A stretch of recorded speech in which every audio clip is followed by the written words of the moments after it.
You can play and then we'll just do something. Just relax and be normal. That'd be nice.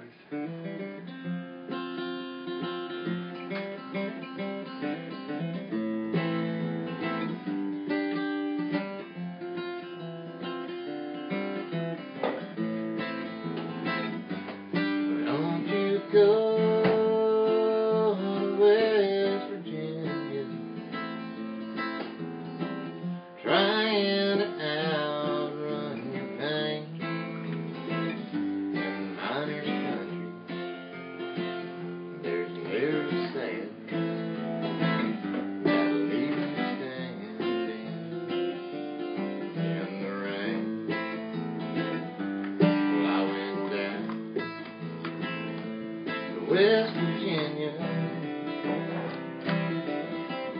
see if I ever could get sane. All I found was heartache and misery, laid in the hills all around. And it's a lonesome line, the country train rolls down, making money but always losing time. Better off standing out in plain sight, trying to run out of the fight. So don't you go to West Virginia trying to outrun your pain. In miner's country, there's an arrow saying that'll leave you standing in the rain.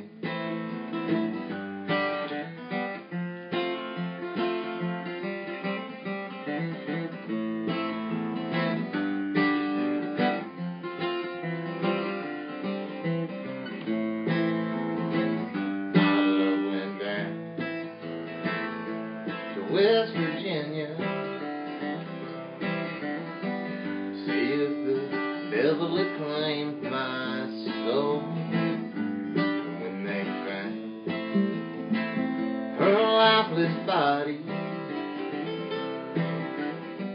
her mom and daddy blame me both, I know.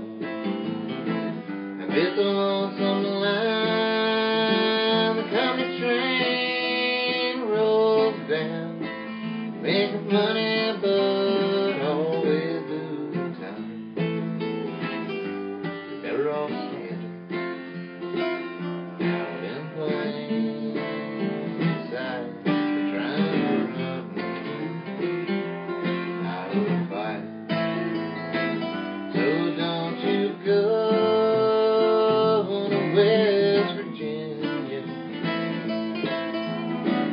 trying to outrun your pain.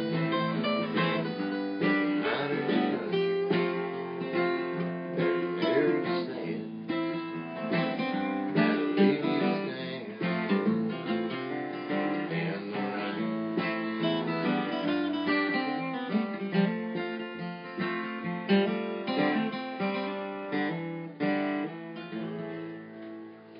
Did you write that one? Mm-hmm. Cool. What was that one about? I mean, why did you write that one? Man, I wanted to try to write like it's kind of, I wanted to try to smash stab in an old murder ballad. Oh, cool. You know, I've been like listening to like, you know, the on the banks of the old the Ohio and all that type of stuff, and I was like, okay, that's like one of those traditions, so everybody's got to have a murder ballad. And I'm not exactly like the most violent guy or whatever like that, so that was a little bit of a stretch, but that anyway, that was my stab at it anyway. Cool. So. Good job, dude. Very nice. Thank you, sir. Jason Singh, by the way. This is T.C. LaRose Medicine Show in support of Copper Run, because eventually we'll take this to Copper Run. But we can do it from anywhere. I can stream from anywhere. It's got a Wi-Fi connection, so we may do it out in the middle of the forest sometime. Anyway, Jason Singh's a local songwriter, singer, performer. And we're just going to sit here and do some of this. I'm going to get some coffee because he's doing fine. I'll just sit here. Oh, this is yours. Yeah. I'm getting coffee, dude. So let's hear Jason do some out. And Heavy T-Bones is supposed to be here. I'm sure he'll get here whenever the turkey wears off. What was the one you wrote? Well, about the mason jar. Okay, had to do with had to do with your grandfather or your father or? Well, what it the mason jar song, it actually had to do with my godfather. My godfather wanted me to write him a whiskey song. Yeah. So I wrote it originally kind of more as a whiskey song, and then as we got into kind of doing more and more bluegrass stuff, one day instead of singing whiskey from whatever I sing, homemade moonshine from the mason jar again, and it was so much hookier that it kind of stuck like that, or it's cool. kind of how that happened. So. Cool.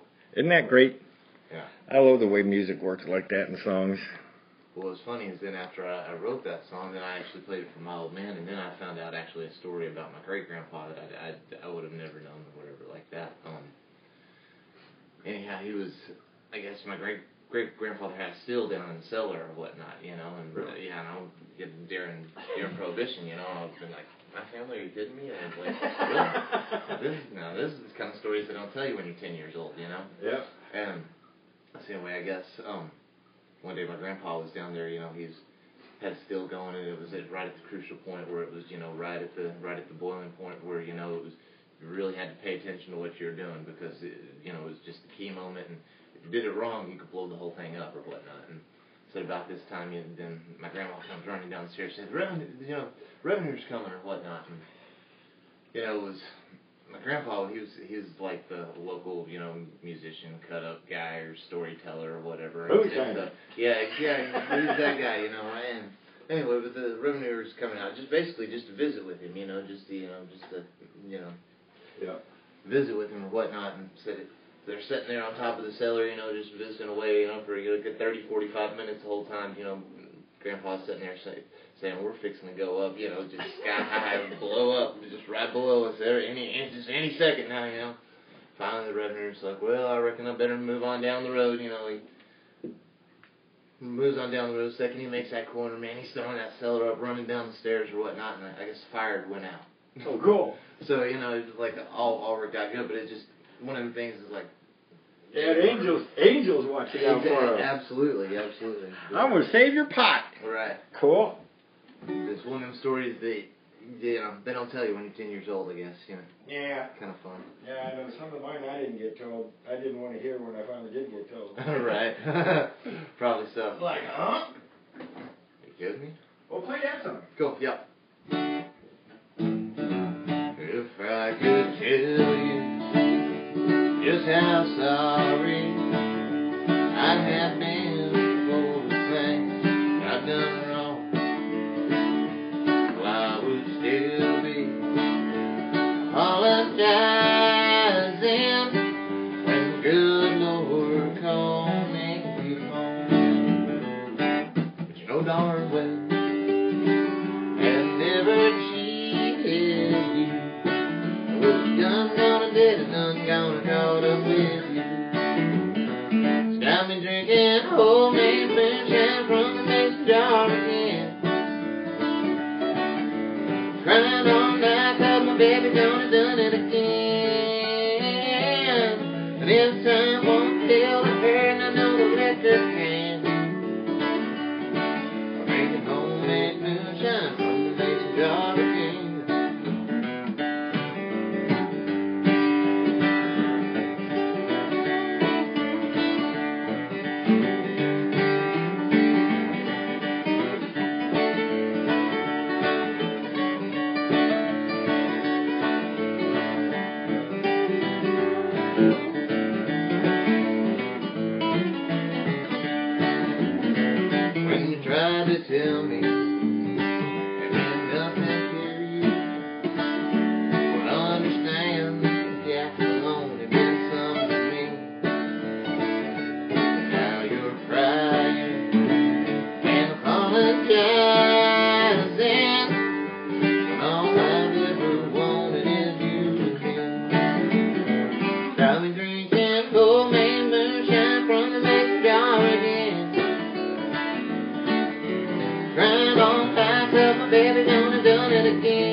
been drinking homemade moonshine from the mason jar again.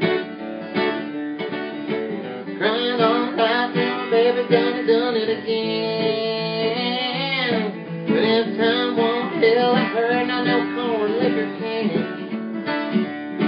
I'm drinking homemade moonshine from the mason jar again. I'm drinking homemade moonshine from the mason jar again.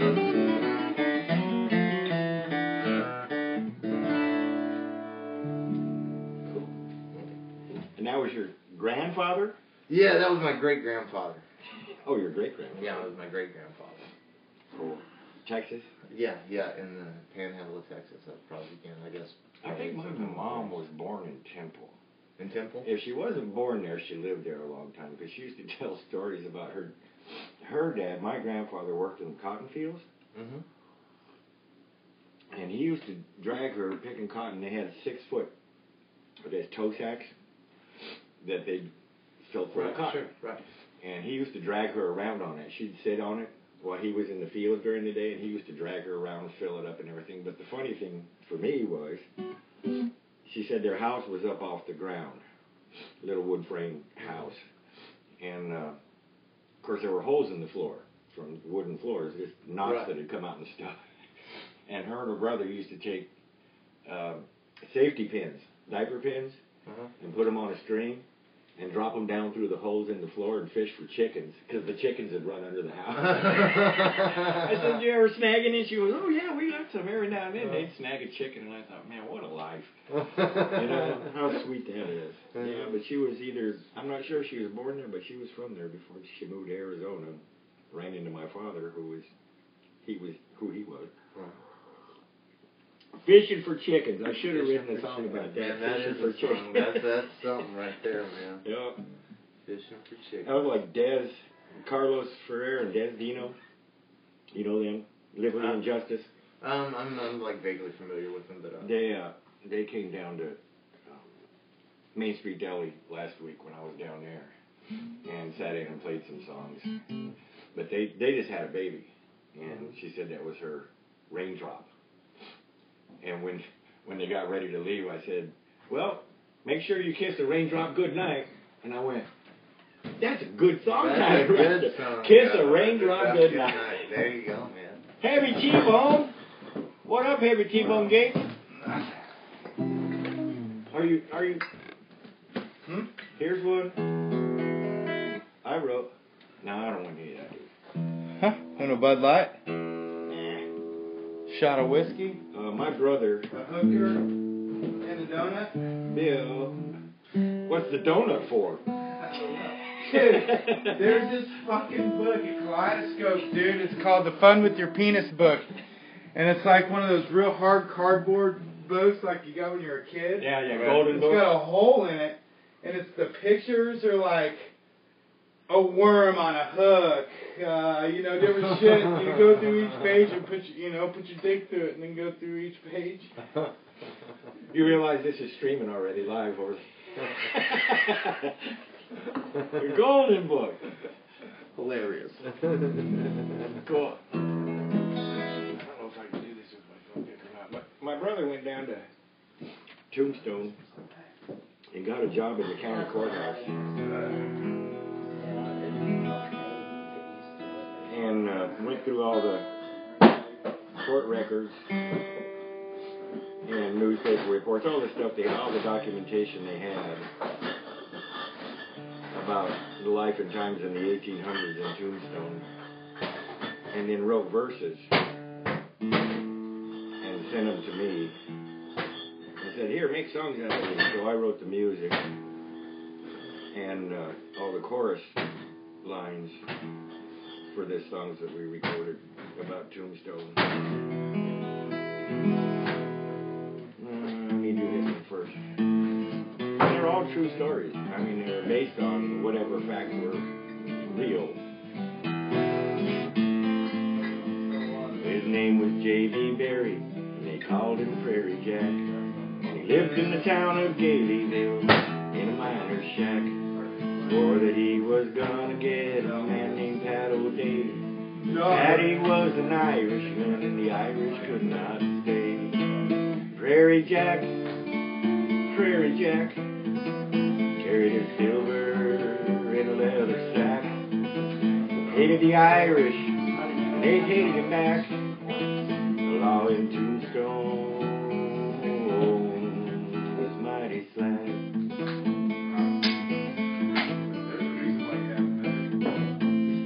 Prairie Jackie got his gun and he went down to the store where Pat O'Day was sitting with 11 men more. He put his gun in O'Day's face and said, "Get out of town." Someone hit the barrel and someone knocked Jack down. Prairie Jack, carried his silver in a leather sack. Hated the Irish, and they hated him back. Law in Tombstone was mighty slack.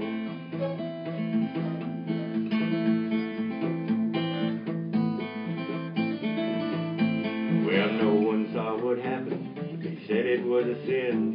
They found old Prairie Jack with his whole damn head caved in. Buried Jack in Tombstone in a graveyard called Wood Hill.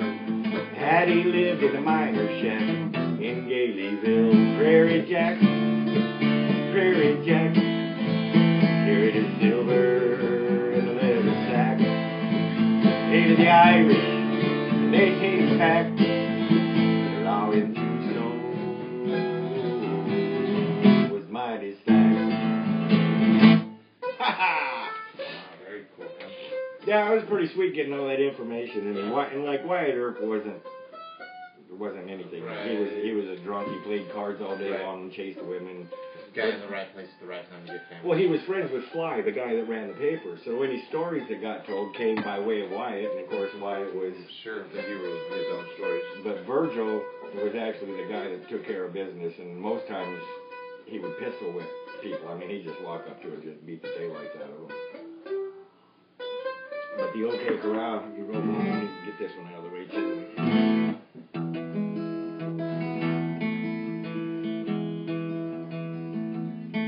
It turned cold early in '81, and the wind was kicking up dust on Fremont Street, where they would meet as fate decreed they must.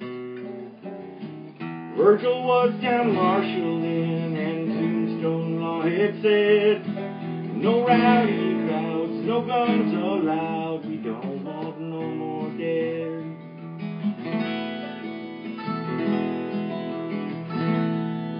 Them wild and woolly cowboys, they didn't respect no law, except their own, where a man was known by the quickness of his draw. They rode right into Tombstone, their 6 guns strapped on tight, and Virgil grew cold when he was told them cowboys they wanted to fight.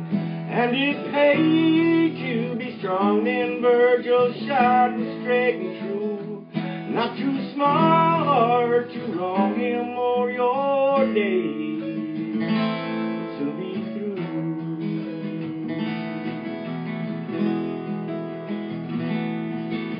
Well, Virgil Earp, he deputized his brothers more than Wyatt. Then holiday along the way, and the streets grew deathly quiet. The OK Corral was where they met. Gunshots shook the town for half a minute, and when it ended, 3 cowboys they shot down. And it paid to be strong, then Virgil's shot was straight and true. Not too smart to wrong him, or your days will soon be through.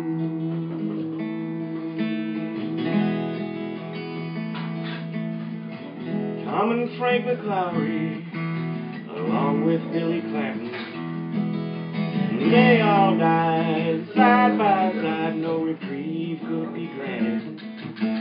They buried them boys in Boot Hill, and the word had spread around. Well, it ain't no fun to wear a gun when Virgil Earp's in town. And it paid to be strong. long and Virgil sharp and straight and true. Not too small or too long, immemorial days to be through.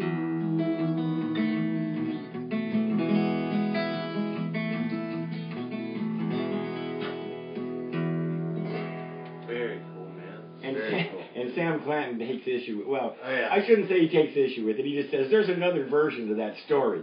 Right. He says he's related to the Clantons. Yeah.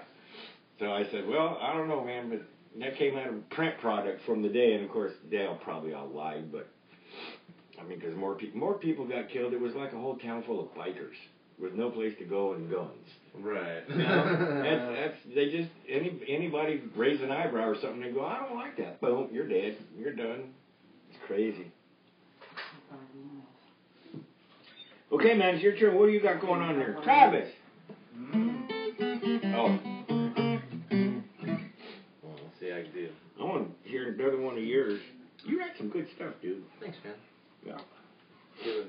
Give it a whirl.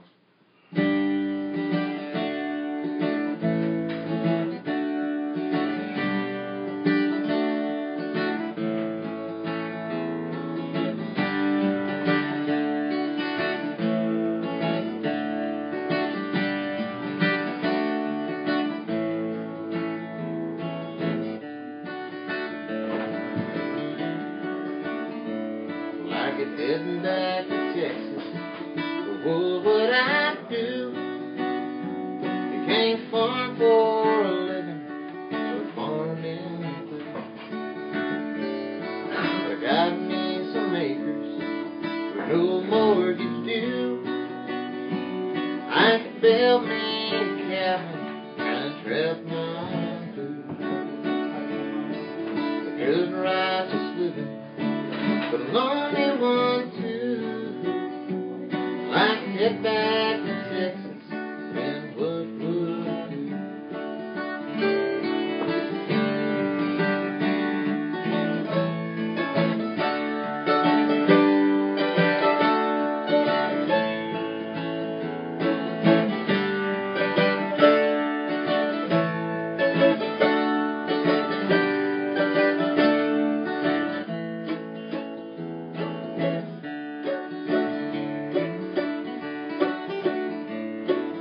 Heading back to Texas, you could tell me what for. You can't farm for a living, you'll go dead broke ashore. But I could pick with my kinfolk on the front porch. And folks, well, ain't so young anymore. There just ain't nothing back there that I can't see before. I can get back to Texas, you can tell me what to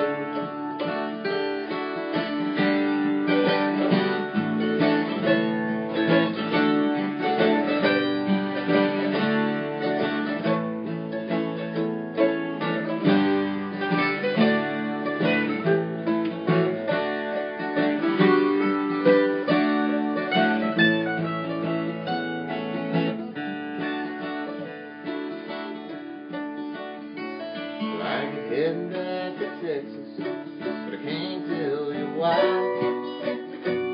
Can't farm for a living, and the climate's so dry. But I've known Monster County for all of my life. And I've been at the diner probably 1,000 times. Guess I was born there, make a fine place to die. Well, I can get back to Texas, just can't tell why. Well, I can get back to Texas, just can't tell why. Well, I can get back to Texas, I just can't tell you why.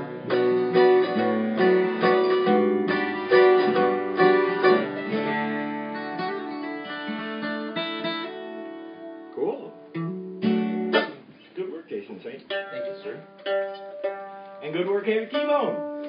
T-Bone, you're working down south now. You gotta have a name like T-Bone. Yeah, they like to call me Joe Dirt. Joe Dirt. Trans Am Trailer Hitch. Yeah, Trans Am Trailer Hitch, Joe Dirt, Catfish, Fabio. One of them. The Vatos.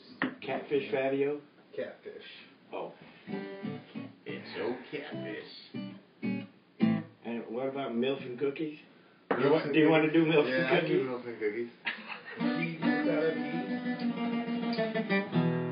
wrote this with a couple friends of mine, Jeremy Worden and Michelle McBride. Oh, really? Yeah. And we were hanging out one weekend, drinking lots of Fireball, and a couple silly songs happened. This was one of them.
Yeah, we were sitting at the Cracker Barrel, man, of all places, like eating a chicken fried steak. And Jeremy was like, man, I got a song idea. You could make it right, Jay.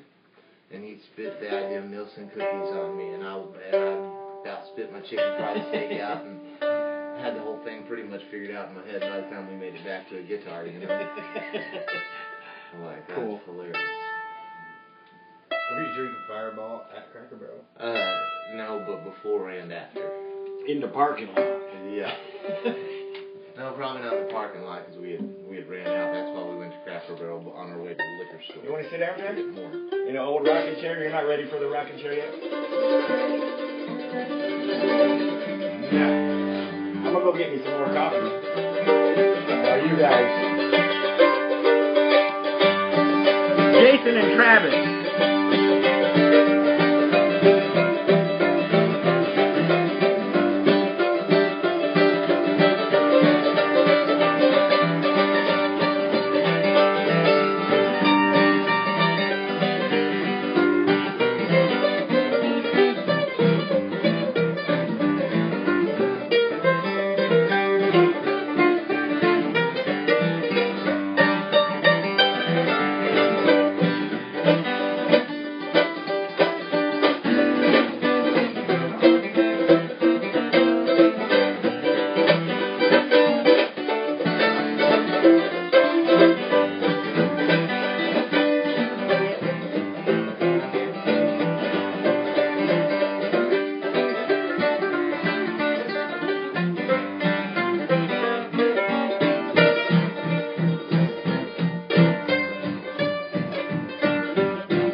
Break time. How you doing, Mr. T? Good. Trying to take a nap. Cat's fucking with me. Really? And then everybody came home. Woke down. Dolly run away? Yeah.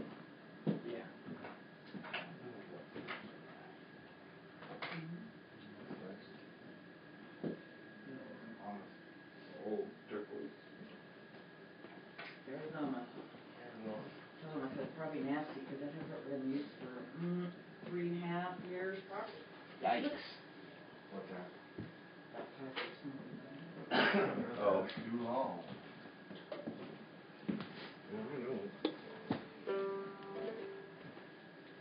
Smell-o-vision. We need smell-o-vision. You see a lot less homemade music videos. You think?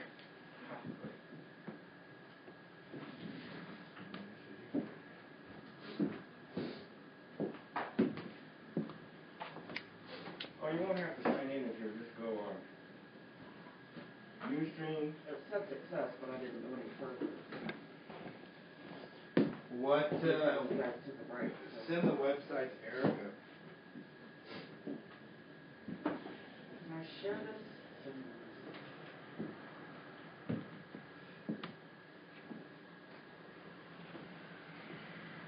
I'm watching. Sent this one.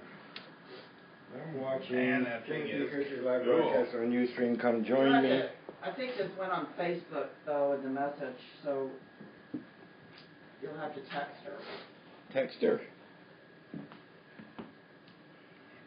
The link is on Facebook. You have to tell her. I could send it to her.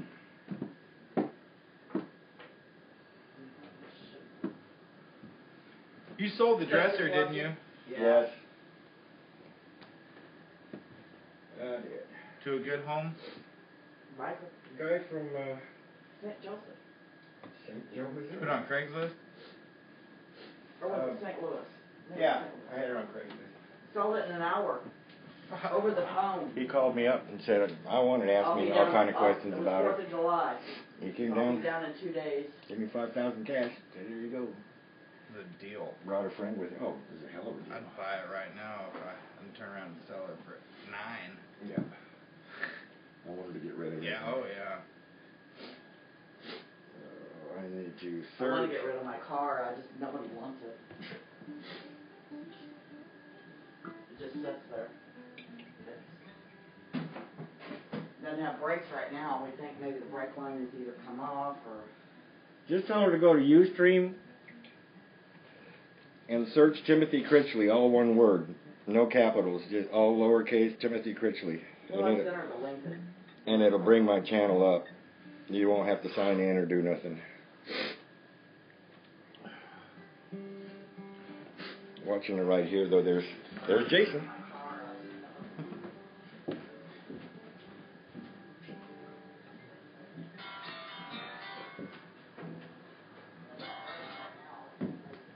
Hey. Thank Is you, it too. on a delay? Okay, Jason, just set that down. They took a little quick break.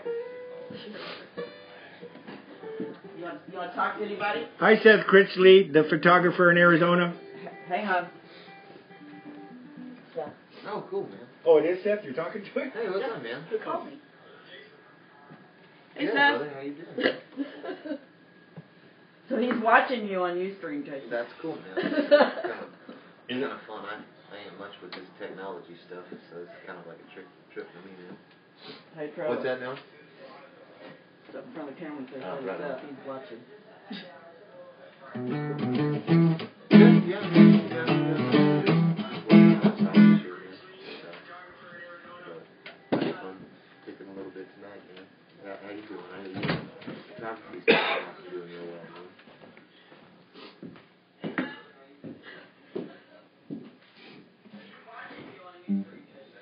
Right. Yeah. Everything is wonderful. Man.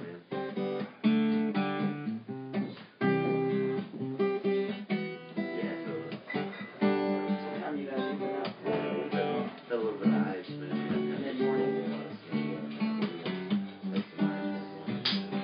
pretty cool, isn't it? You can stream live here. Way colder than it usually Seth is watching in Arizona, and Jason's talking to him in Arizona on the phone. While we're streaming, there's a big old digital loop going on. Then here's Keith. That's a cold, but it is what it is, right? I guess you don't want to cold, it gets you moved to Arizona, right? Yeah, I don't want to hear that. It'll confuse me. Cold there too.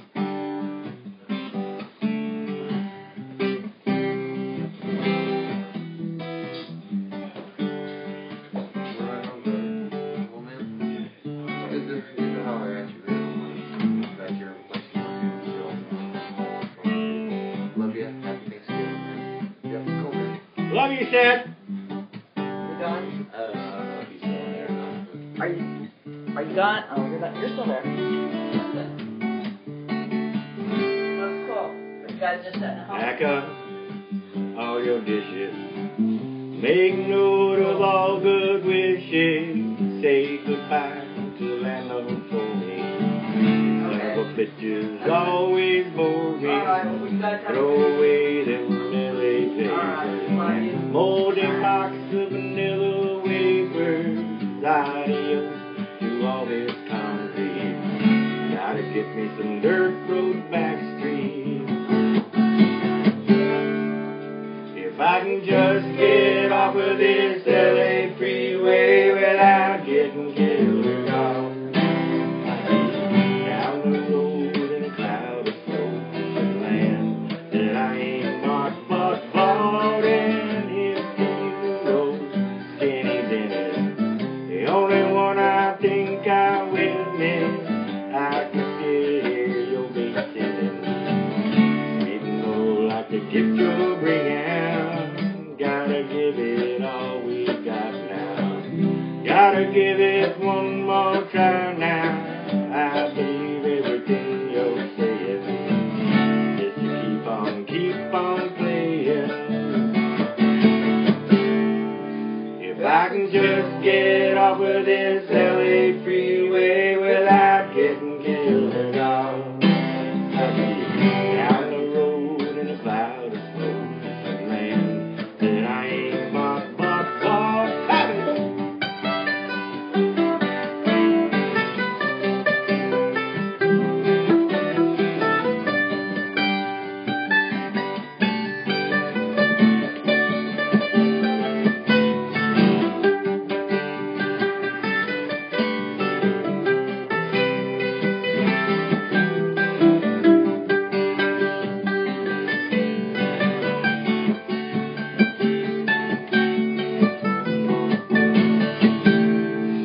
If I can just get off of this LA freeway without getting killed or gone, I'll be down the road in a cloud of smoke and land that I ain't bought and put the peacock in the mailbox.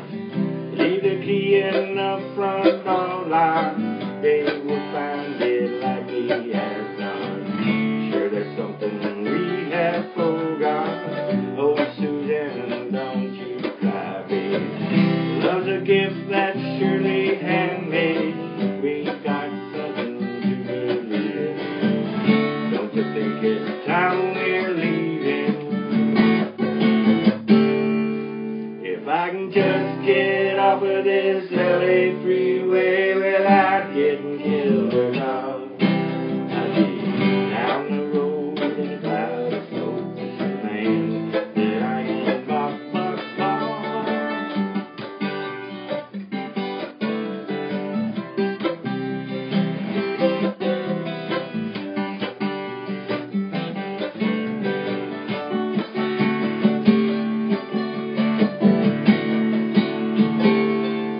If I can just get off of this LA freeway without getting killed or gone, I'd be down the road in a cloud of smoke and land that I ain't bought. That's not one of mine or Jason's, it's Guy Clark. I just like the song. I think Guy's Pretty Texas songwriter. he's a great songwriter. One of my heroes. And he's the one I think my daughter Tiffany liked one Hemingway's.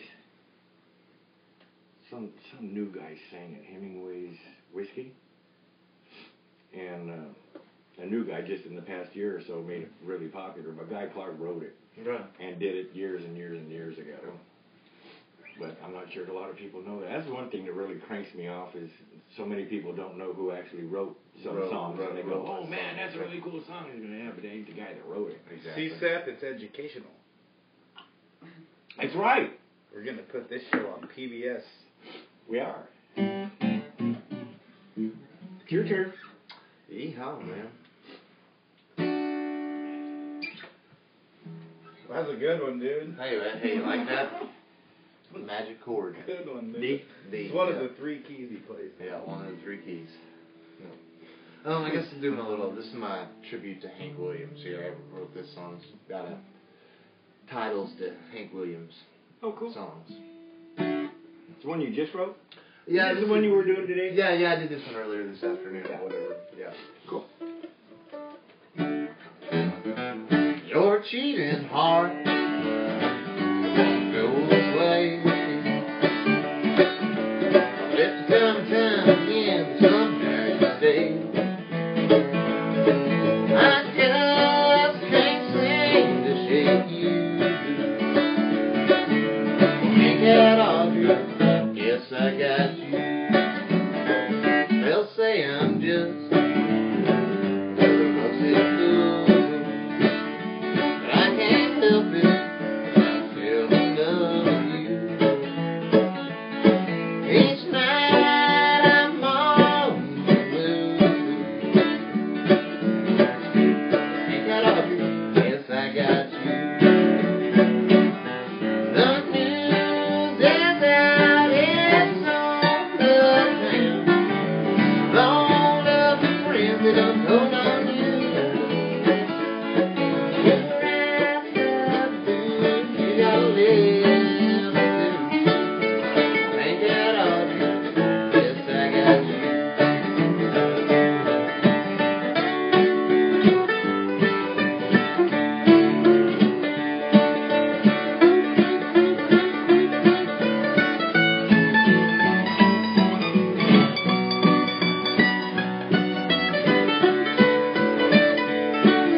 You'll win again. That's what they'll say. Where you think the more heart songs come from anyway? You just can't say the truth. Ain't got all you, yes I got you.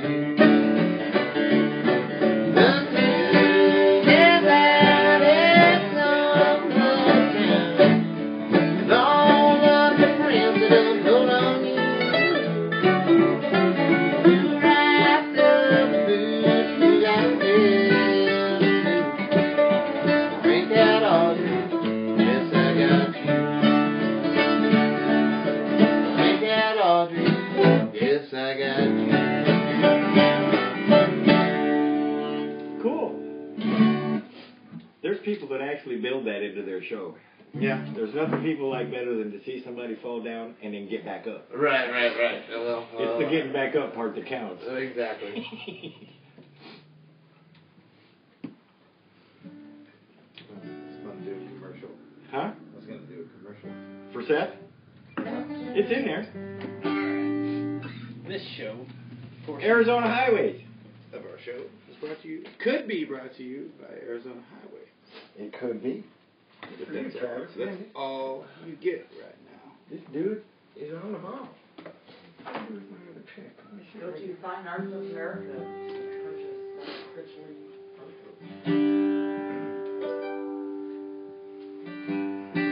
You don't know. She's the queen of my double wide tailor. You don't know. No, but he's... Met her out in Murphy Restaurant. Said there was a restaurant bar. And I was thinking for a country girl, she was pretty well armed. We sat there sitting by the lobster tank. She ordered her chicken fried steaks and rice. She said I like living like this. And so I made her the queen of my double wide trailer with the polyester curtains and the redwood bed. Sometimes she runs and I've got a trailer and I hang her back hard and a pretty red head.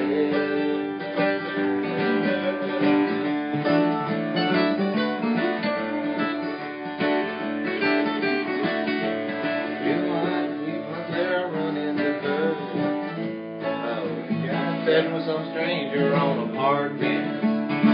Works on engines and his name is Earl. He's the Charlie Daniels of the Ford Ranch. Say, come on, honey, let's just go on home. Have some onion rings and watch TV.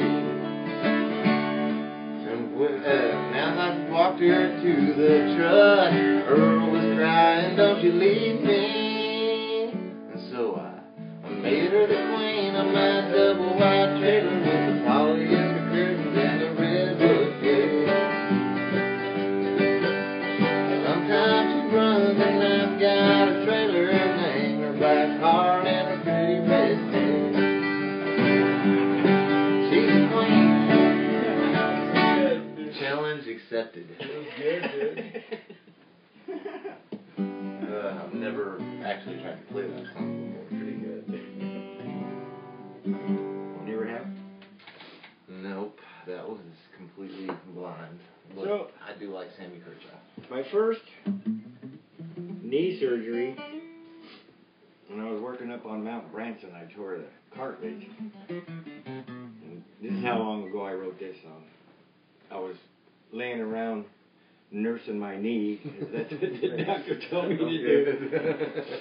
And all I was doing all day was watching CNN. And what was on CNN at the time was the O.J. Simpson trial. So that's how long ago I wrote it. Okay. But this is what came out of me sitting around doing that.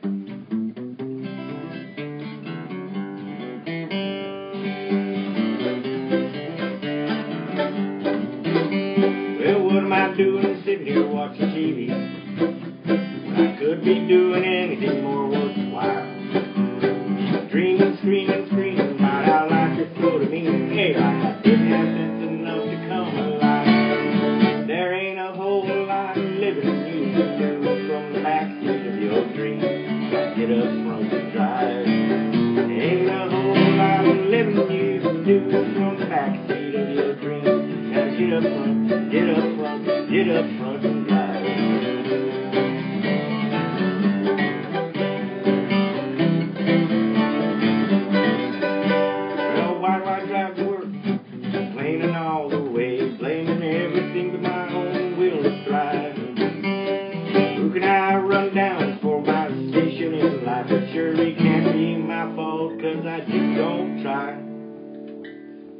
There ain't a whole lot of living you can do from the backseat of your dream. Gotta get up front and drive.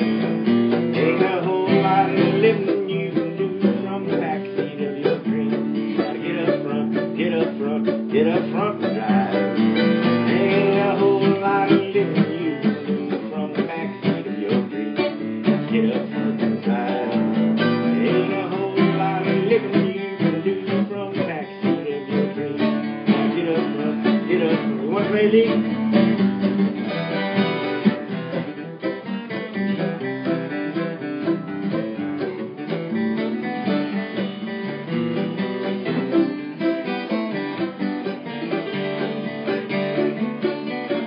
You gonna play one?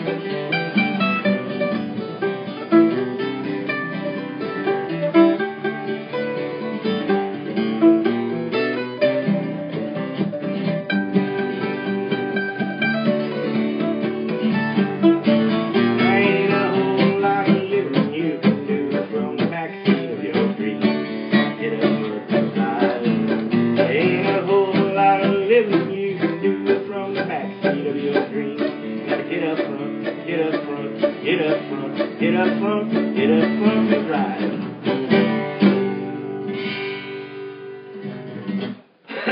That's cool, man. See, it is educational. Good message. Not a whole lot of living you can do from the back seat of your dream. You got to get up front and try. That's what I like about Jason. I mean, this dude's been doing this for a long time. And this dude. And the dude at home that's watching. Go to school.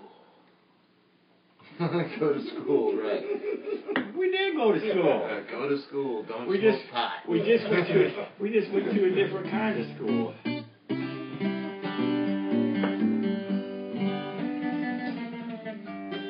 It's your turn. Yeah, man, here we go.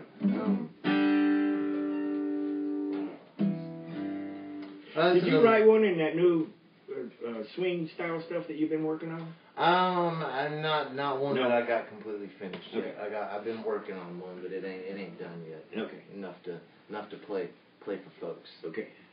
I can do this in here. I wrote this. This is another one I wrote with Michelle McBride and Jeremy Ward.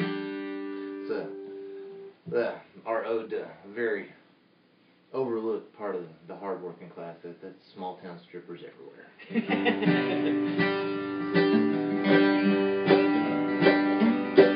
Been beat up, robbed, half blind and broke. She was just a little girl. Behind the bar, drinking drinks, sipping no boy sing until they hit the bottom on their stool. But when the sun goes down, she loves to dance in the glow at the bowling green. Every cowboy scream, folks around here just call her the queen. The queen of lot 17.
We've seen one of them before, right?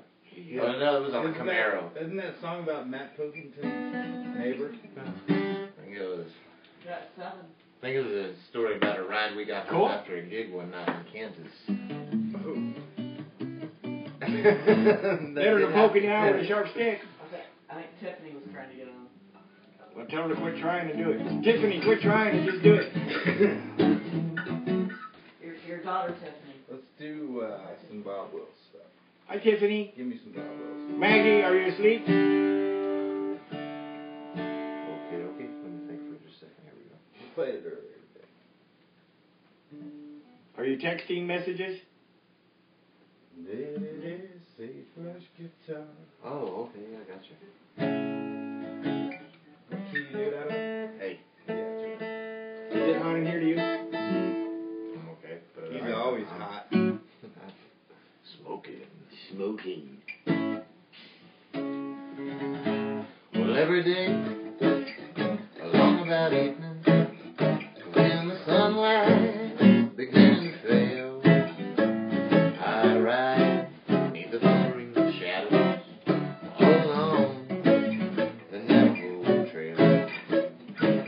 twilight, and crickets are calling, and coyotes are making a wail. I dream by the smoldering fire along the California Trail.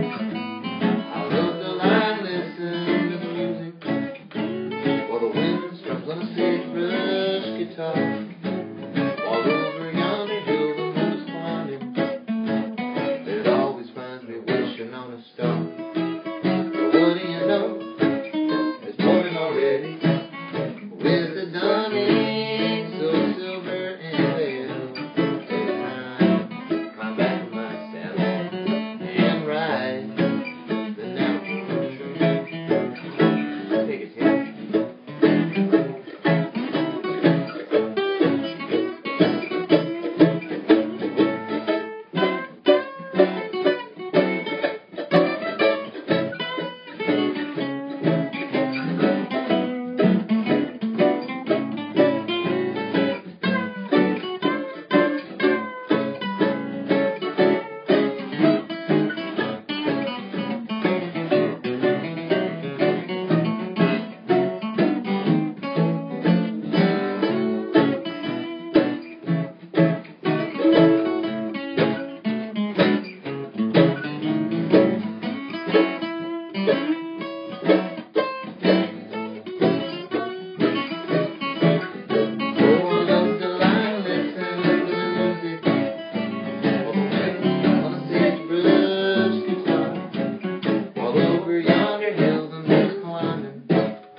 On the star.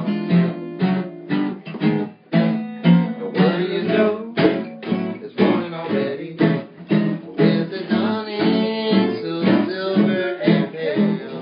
It's time, climb back in my saddle and ride the Navajo Trail. It's time, climb back in my saddle and ride the Navajo Trail.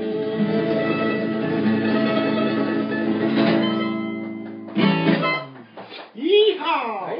Good. That's what I'm talking about. There you go.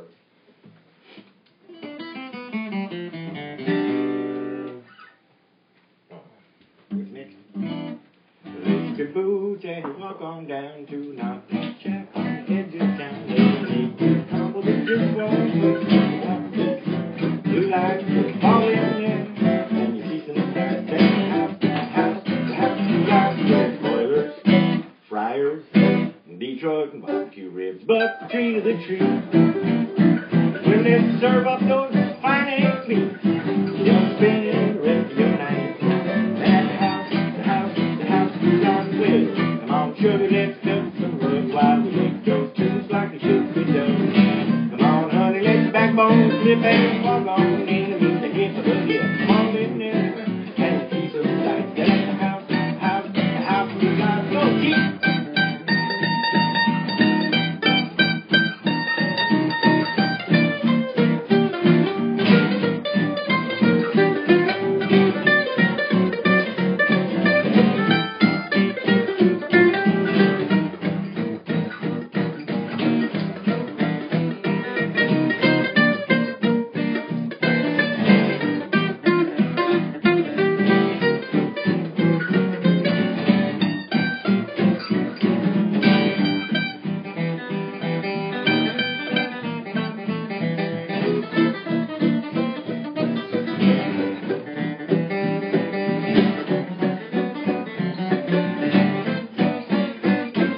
Well, come on, sugar, let's cut some wood while we make those tunes like they should be done. Come on, honey, let your backbone slip and walk on in. The hip of the hip, come on in there and see some sights at the house you got.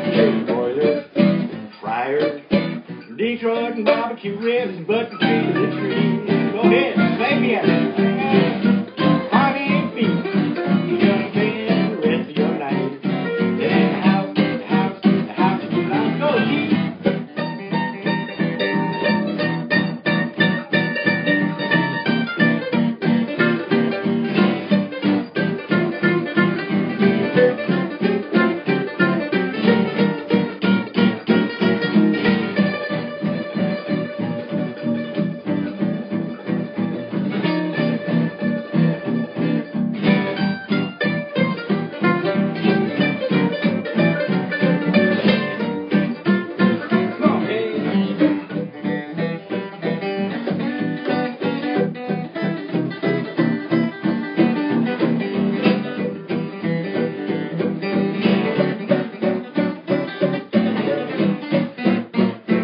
Well, come on, sugar, let's cut some rope while we dig those shoes like they should be done. Come on, honey, let your backbone slip and walk on in. Get your hip of the hip, all in there.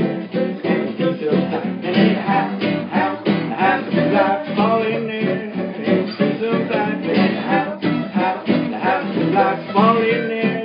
And see so tight. And then the house of life.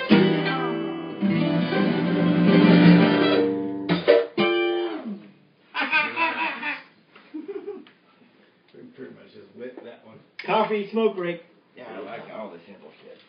Keep it simple, stupid. This part of the show can be brought to you by mothers. Are you going to do the rest of the commercial? No, they haven't paid yet. Huh? They haven't paid yet. Oh, they haven't. They don't get the rest. Get a hold of Arizona Highways, tell them to turn this on, and we'll do an ad for them. Seth? Because your picture's in there.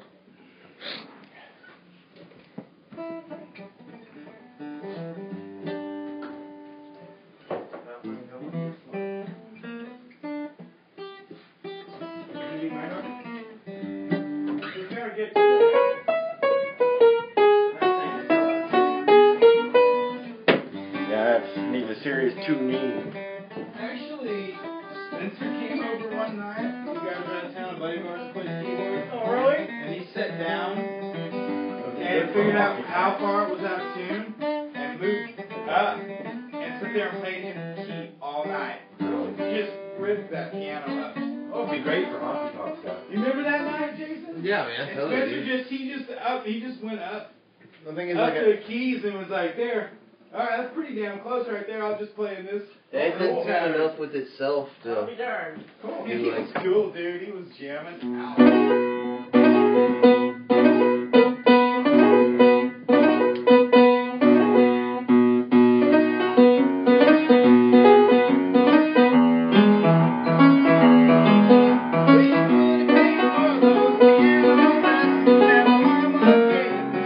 I just found somebody with my piano too.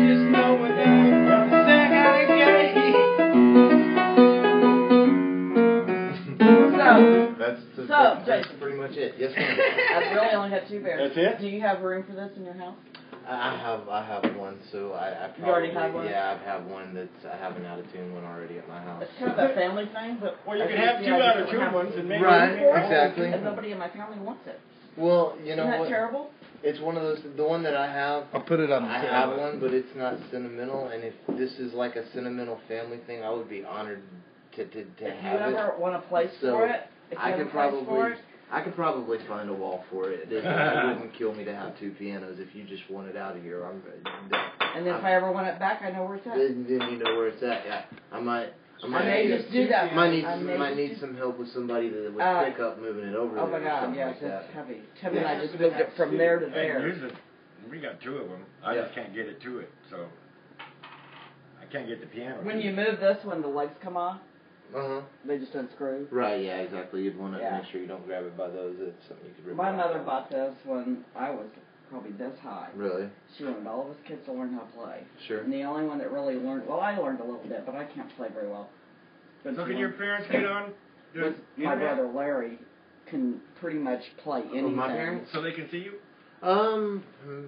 Yeah, I guess my mom's got a Kindle Fire. They're not like the most tech-savvy people in the world. I know a but lot of people aren't, but if But there's it's pretty if they easy. can I mean, if I they can just get on signed their on. browser and put in Ustream, and then when Ustream comes up in the search thing, put in my name, Timothy Critchley, all one word, and it'll bring my channel up, and they can just click on it and They may have to sign up or something. see their son for but- Thanksgiving. Normally, you can just watch for free because it's all free if you just get to Ustream and put in my channel name. Is it making me log in just because? The way I went on my phone. Because I'm going in on my phone. Okay, well, go on to Ustream. It's just Ustream. ustream.com. Ustream. It may be up Oh there. wait, like while you stream. No, No, U. The letter U. The letter U. And stream. Did you get up on a ladder? Ustream.com. And then just type his name in one word. Yeah, I got it. I just did it on off of Safari at work. Just boom. I can do it from down here. Convert smarter, not harder. As you can see, we haven't done the roof yet, and I don't know whether we get to that. I've been learning a lot about It's amazing what you can do with them freaking things. Yeah, I use Well, I may it just for call you something, sometime you know, whenever I using a para mean, I hate to part with it, but I I just don't have room for it in here. I know And nobody how that plays goes. it. It's well, we've had a lot of fun nights. I've played this thing Well, that's basically good for enough. years, so it's like I've always loved it. So yeah, I It's mean, a definitely a pretty big. piano. Oh, it's a gorgeous piano. Yeah, man. For as old as it is, it's actually a pretty good show. Oh, and the best ones, man. I mean, piano's not broken until it's 40 years old, at least, you know. Well, it's at least that, because I would have bought it when I was 56, so I was little when she bought it. Right. I mean, like little. I took lessons for a while when I was very young. See, I just never, you know. My little brother is like Eddie Van Halen on the piano. I I'm mean, he's like, always, you know, as I get older, I wish I was. and my folks always pushed me to take lessons, and I was never interested in it as a kid. And then when I got older and got into music, I kicked myself for it ever since. I think what ruined me was being forced to take the lessons. Yeah. You know, I was just, that's my thing, what they always wanted me to, and you know what, if I was like 1,000% honest, I didn't want to miss cartoons in the afternoon. Why? It was Saturday. I always had to go on Saturday. Yeah, see, exactly, you know, and so I was just like, you It was know. always these old fucking stinky women.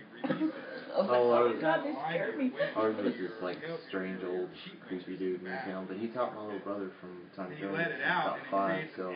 When my brother Larry that was there today, he could pick up anything and he could play frickin' any kind of instrument, but he's really about the only one I ever saw other than Kenny.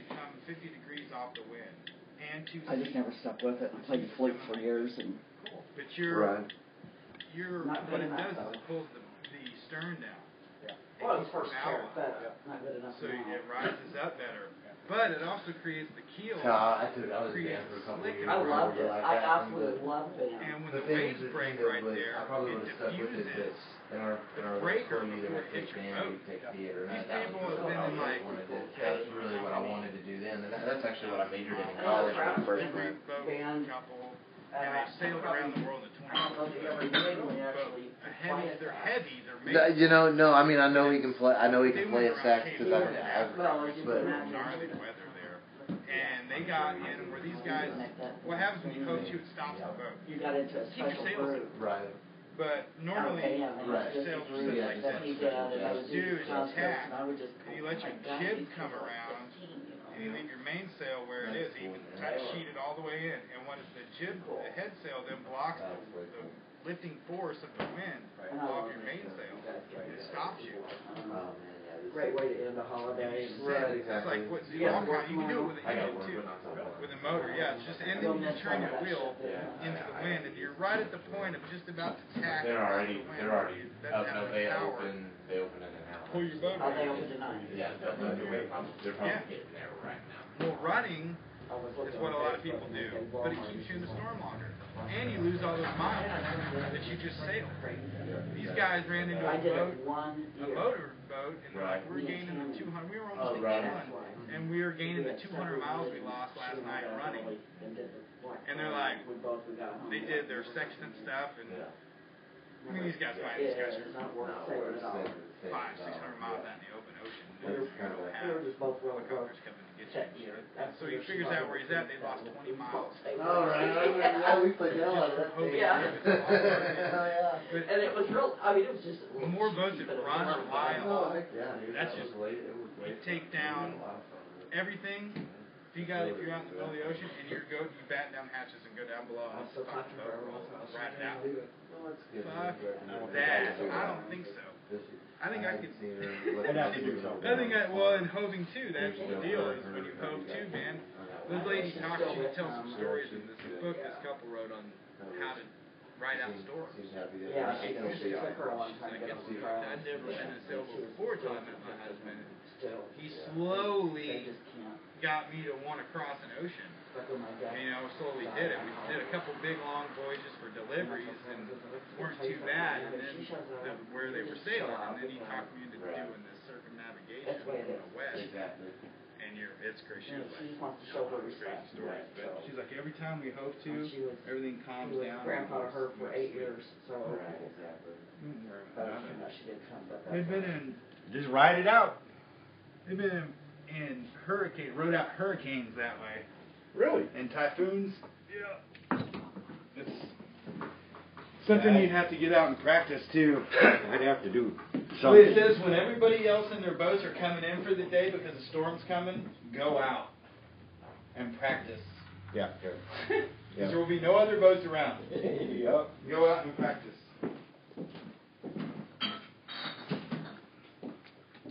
Call you from the satellite. Everybody's worried to death about you going. When do you guys think you'll be there? We don't know. Try to do it. You don't know. I just bought a fucking car. I know. Took me back. No, I'm not mad about it at all. Just put some But I just have, I have money to make back. put some outriggers on that thing. Nah, safer without them. I'm getting a heavy displacement boat. You are? Yeah. It's heavier than what we're I just worry about you guys getting out too far. And To get to the Virgin Islands, I have to sail out. Dream. Was it 1934? Pied Pipers. Dream when you're feeling blue. Dream, that's the thing to do. Right now, about a minute. Things really aren't as bad as they seem. You'll find your dream. Yeah. We're not just going to get in and take off across the ocean. We're not just jumping in and going on a big trip. We're going to be sailing for a while. Dream, that's the thing to do. Things really aren't as bad as they seem. So dream, dream, dream.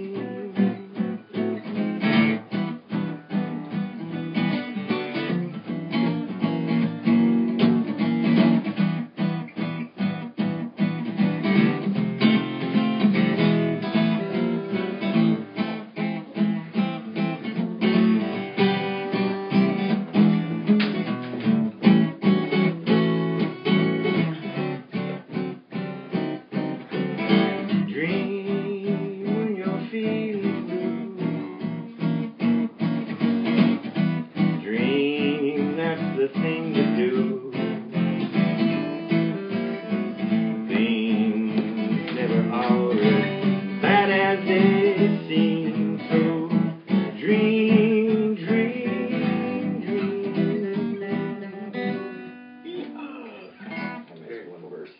Oh, I love them old songs. And that's kind of the way they did it. It was more like a big band swing when they did it back in the day. But I love all the swing tunes. They're so cool. You left it fell on the ground. Sevens. I took it to Aragon. Okay.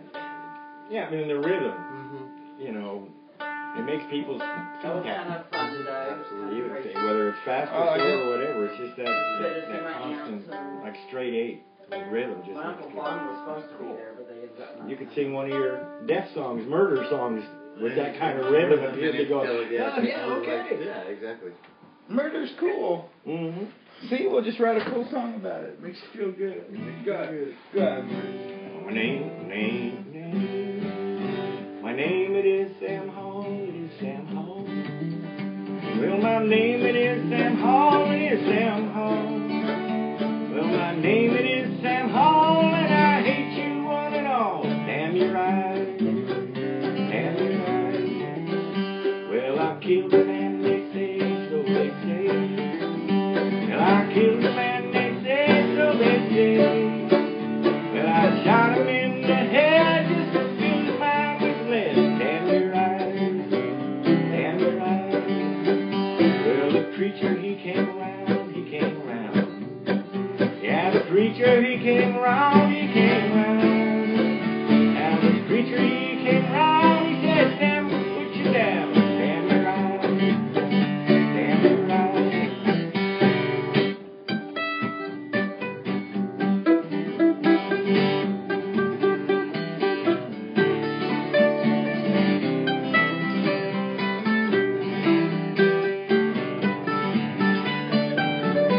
Well, the sheriff, he came to, he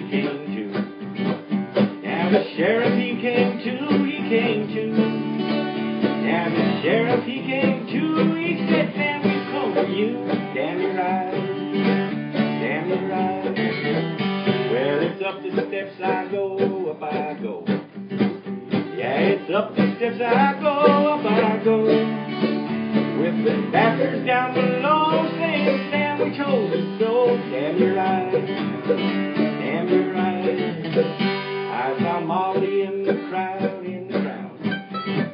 I saw Molly in the crowd, in the crowd, in the crowd. I saw Molly in the crowd. I said, hey Molly, ain't you proud? Damn your eyes, damn your eyes.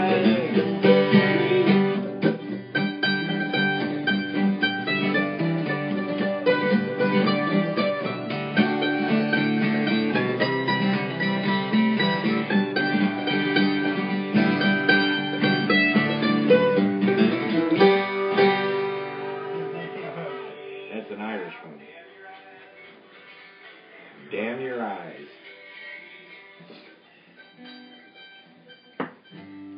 Don't confuse me.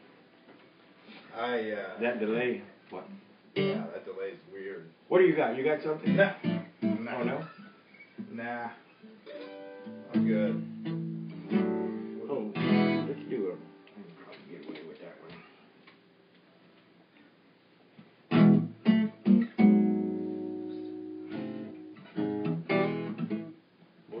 What gear are we in? E. Okay.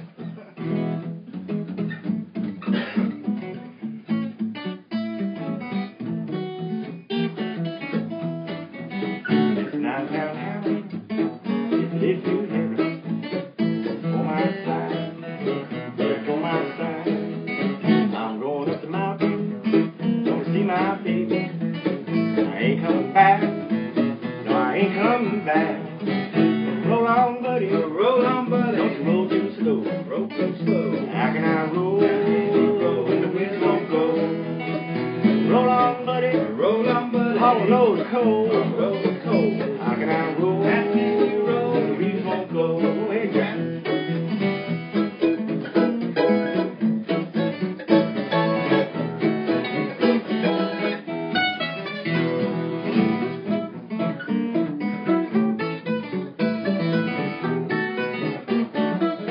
You gonna do a round?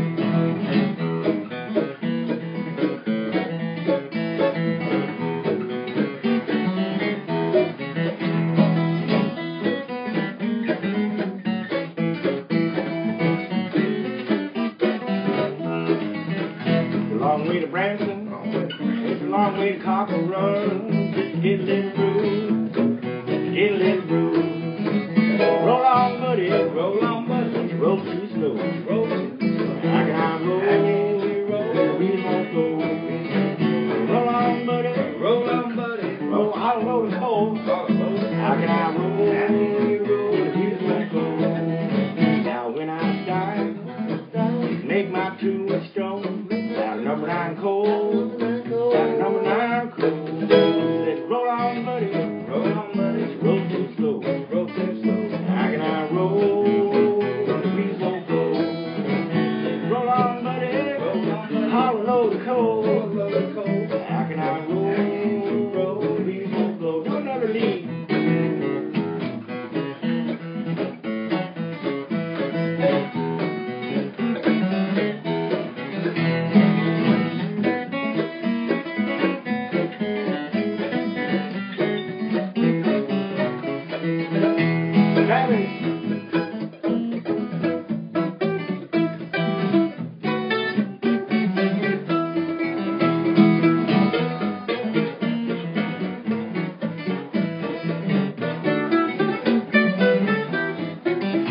Roll on, buddy. Roll on, buddy. Roll too slow. Roll too slow. How can I roll? The wheels won't go. Roll on, buddy. Roll on, buddy. Haul a load of coal. Roll a load of coal. How can I roll? The wheels won't go.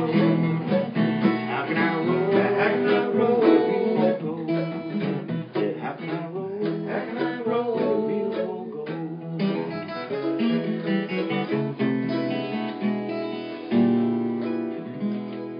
Yeehaw! Now ain't this just a kick in the head? Real kick in the pants. Kick in the pants. What do you got, Mr. Sane? Oh, let's see here, man.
That's still pretty cool though. Hey.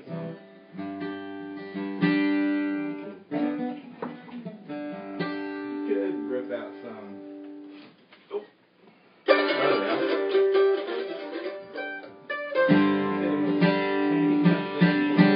We'll get it and see what he can do.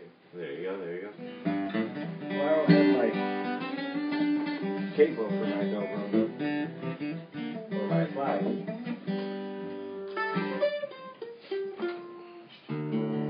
Oh yeah. Go ahead and play something else. Fool around with this for a minute. You said you were sorry.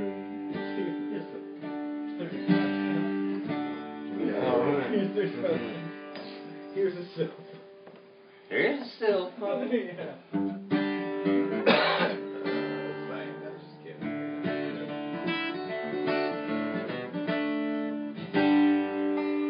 Always late with your kissing. Won't you come to my party, darling, stay?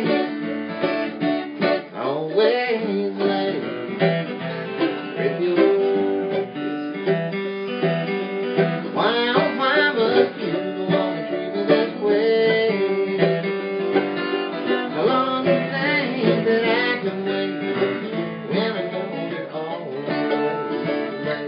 always late with your kisses. Won't you come to my heart, my darling, and stay? Always late with your kisses. Why, oh, why must you wanna treat me this way?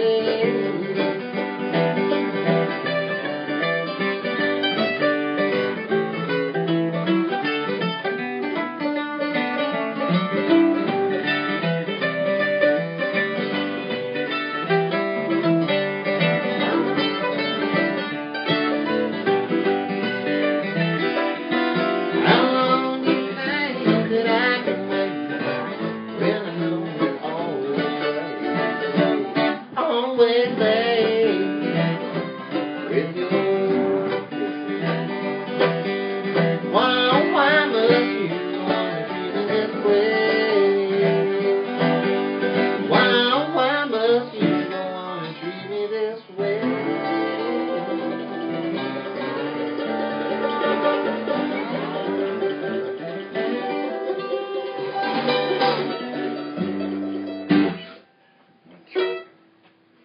Cool.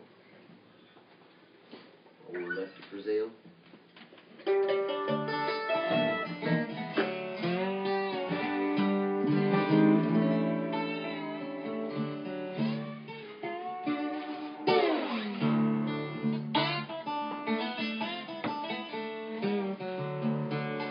Slim Pickens is over there. Slim Pickens.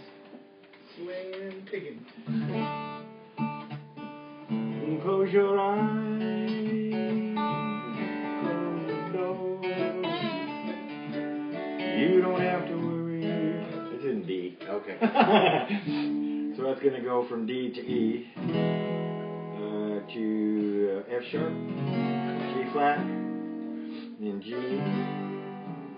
and A. We're doing the chords in that. Close your eyes, close the door. You don't have to worry anymore. I'll be your baby tonight. I like you. Shut the lights, shut the shade. You don't have to be afraid. I'll be your baby tonight.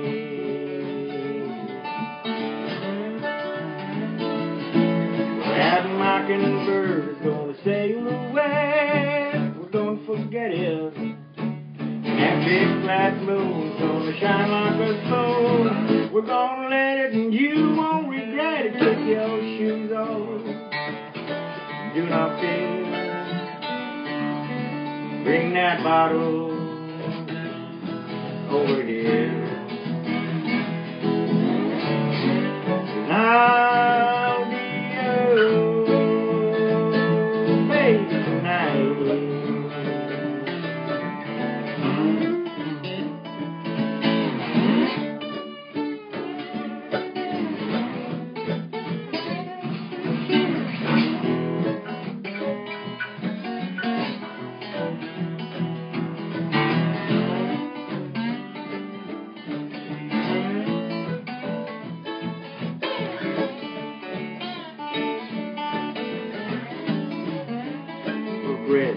That mockingbird's gonna sail away. We're gonna forget it. That big flat moon's gonna shine like a soul. We're gonna let it, and you won't regret it. Kick your shoes off. Do not fear. Bring that bottle over here. 'Cause I'll be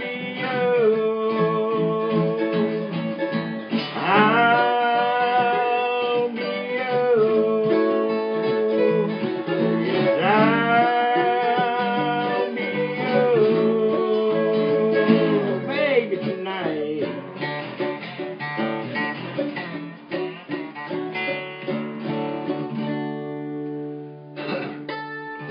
I just had this thing tuned last week to a G so I could play it like a dobro. And I thought, I ain't gonna do that.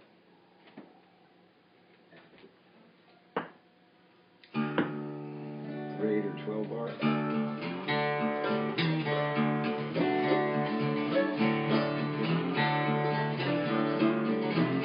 Put on your high heel sneakers. Put your wig hat on your head. Put on your high heel sneakers. Put your wig hat on your head. I'm pretty sure, mama, I'm pretty sure gonna knock them dead.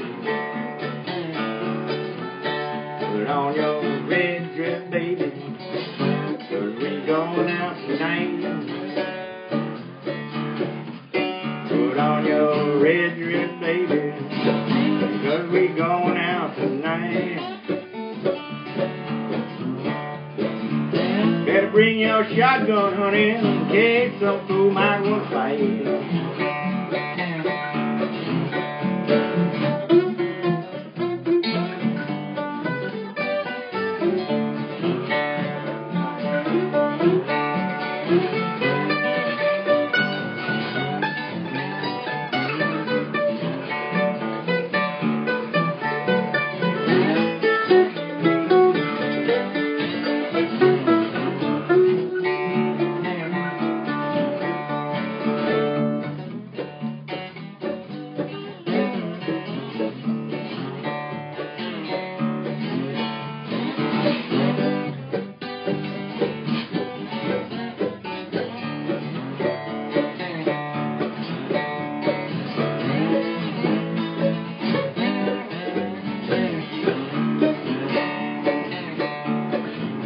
Put on your high heel sneakers, 'cause we going out tonight. Put on your high heel sneakers, 'cause we going out tonight. Better bring your boxing gloves, honey, in case some fool might want to fight.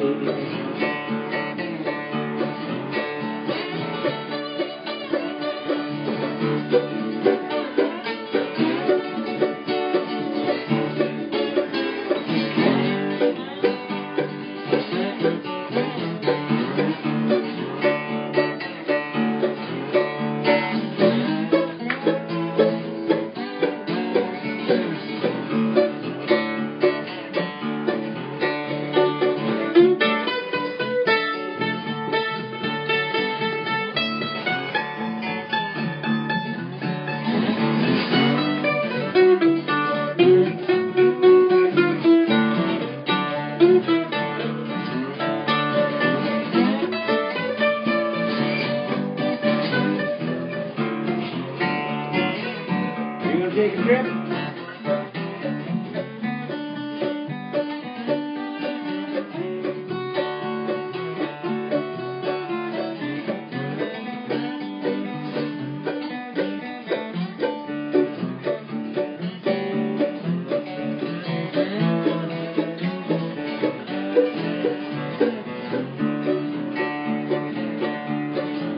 Put on your red dress, baby, 'cause we going out tonight.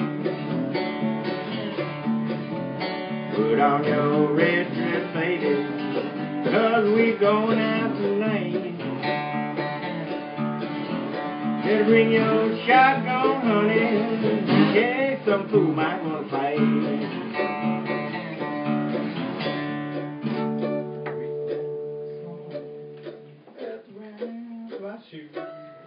Do what? You could put a little bit of the Walking Man blues verses in that too. Yeah. That'd be- Yeah. So that 12 bars cool. I like that. It'd be cool that those two songs kind of coincide with their lyrics a little bit.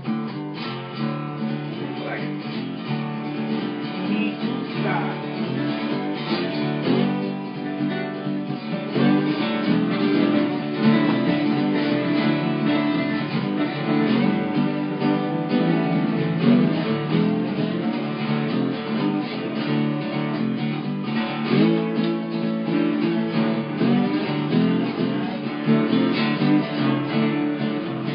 We'll roll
Todd Plimpton. How come you're not here with the bass?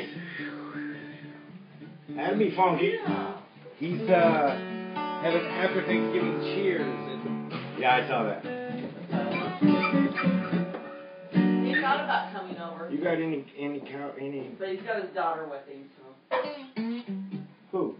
Todd. Travis called him. He thought about coming over, but he has his daughter with him. Oh, really? Oh, cool. What else you got in D that I can fool around on this until I get my capo? In D, let me think, man. I got a ton of stuff. I'm just like going blind. Like, here we go.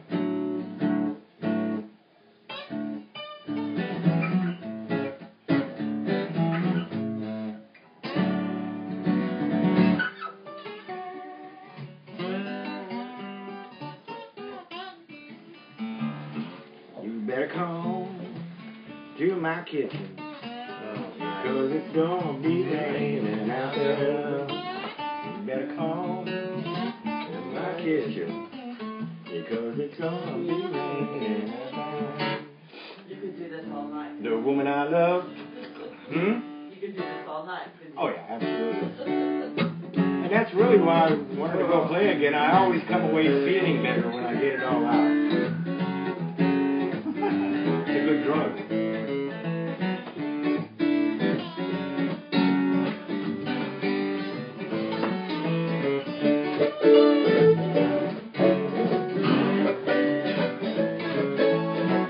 Since you left me,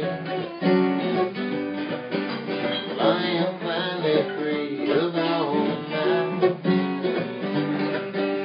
little insecurity. Well, I thought that we might be everything I need. Oh, I have wanted for so long, but I guess I was wrong.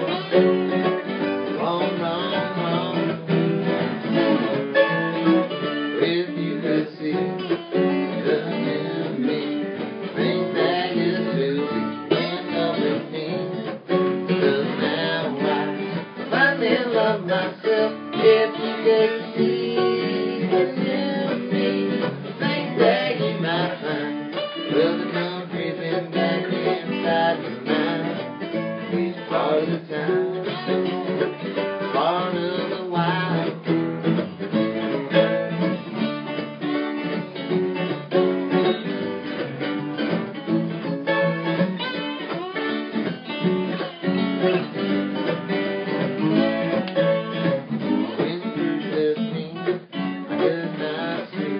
Why might ever be okay to love again? But now I am free of all of mine. Little insecurities, and I can see what you see. I'm losing myself for what everyone else sees. You ain't good enough for me. If you just see the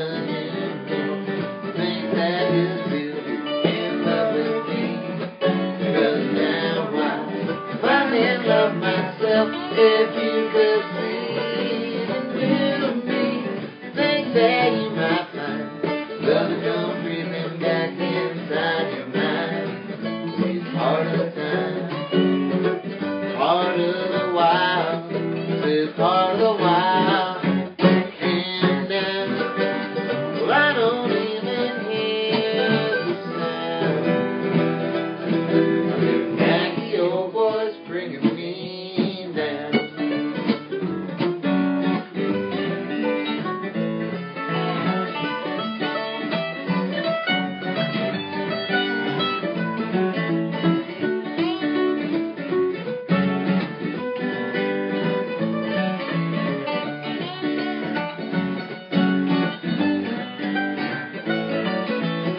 Well, if you could see the new me, think that you still be in love with me.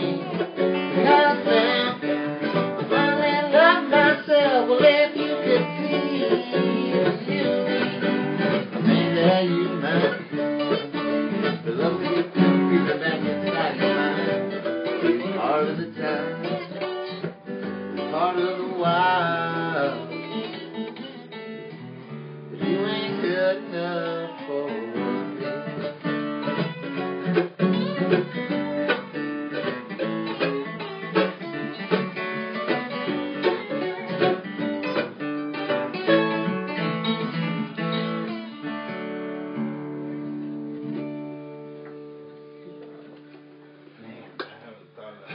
You wrote that one? Yeah, that was. That's a good song. That was my first serious attempt at songwriting again after like years and years. Yeah. Whenever I wrote that one actually back when we still had So Far Gone going. Really?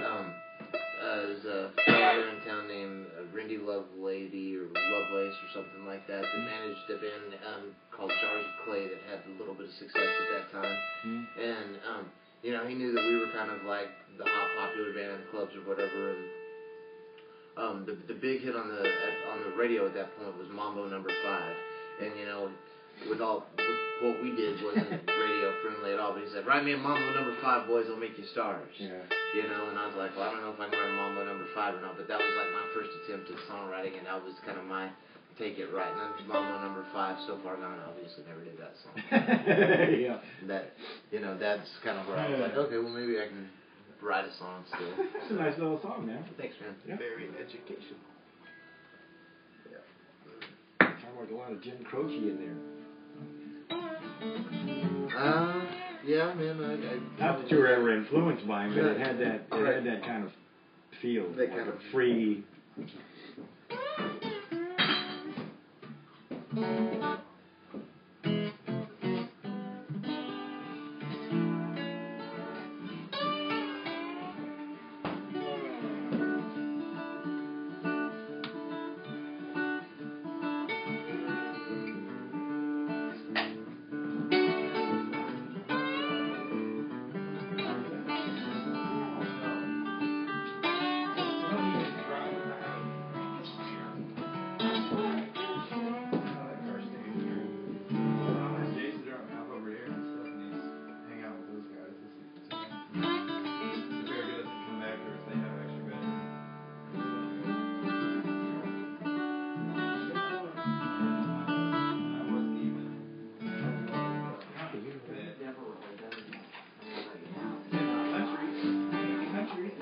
Today was the first time I played that 420 on the banjo. Oh yeah, that's a cool little tune, man. I had never heard that. Stephen Stills. I think I'll do it again. What did he steal? But I won't do it as fast as What did he steal? Stephen. He stole Stephen. He stole Crosby And Nash. and sent Neil back to Canada. I think I saw something the other day. He's got another tour going on. Probably. I wouldn't not surprised. And that old dude has put on some serious weight. Grandma always said there's 2 kind of people in the world. Them that's got the pounds and them that's gonna get the pounds. That's it. There's 2 kinds of people in the whole world. 2 kinds of people in the whole world when it comes to them with the pounds and them with the What about the in-betweeners? I think the in-betweeners still count as out of the few. What about the liberals?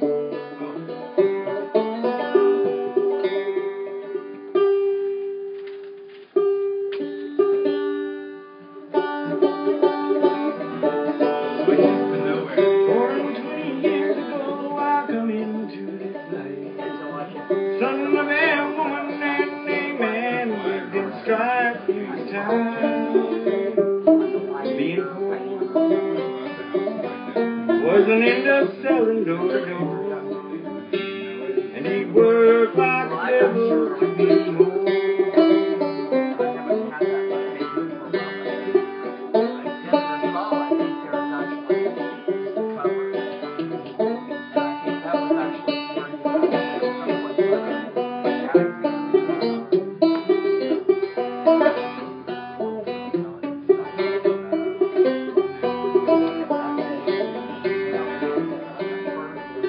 Different kind of poverty now upsets my soul. Wrong verse. Hey, now I'm not going to get back up after falling down. Yeah, it is. A different kind of poverty now upsets my soul. Night after sleepless night, I walk the floor and I want to know why am I so alone? Where is my woman? Can I bring her home? Have I driven her away? Is she gone?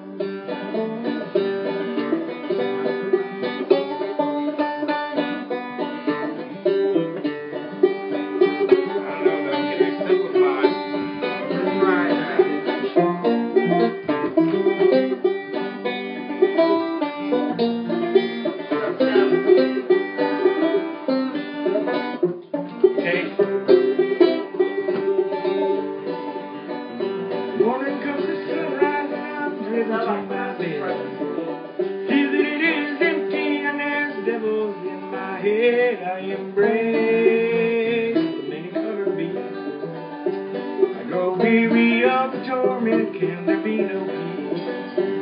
And I find myself just wishing that my life would soon be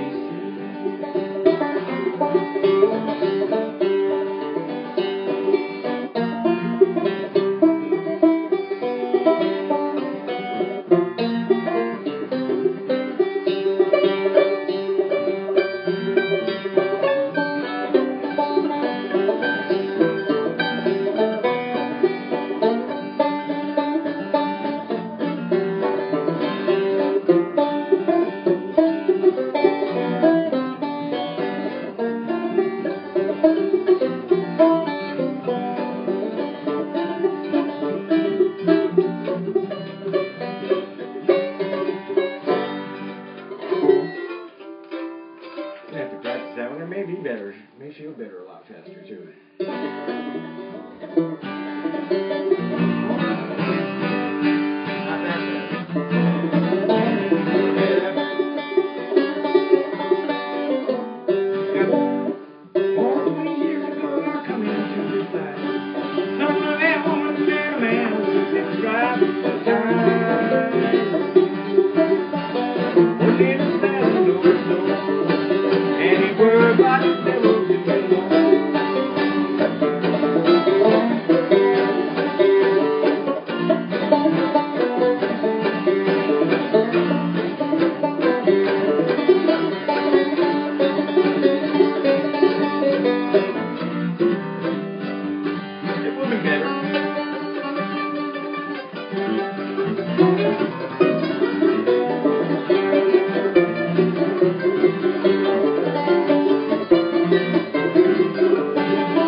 Sure are happy. They save hundreds. Morning comes the sunrise and I'm driven to my bed. I see that it is empty and there's devils in my head. I embrace the many-colored beast. Well, I'll just play this for a minute with one of your songs. Yep, there you go.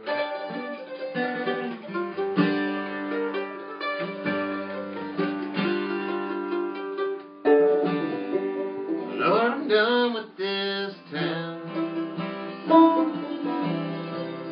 No, it's been too much trouble. I've been abused by this. Now the cops got my number.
Though it's been too much trouble,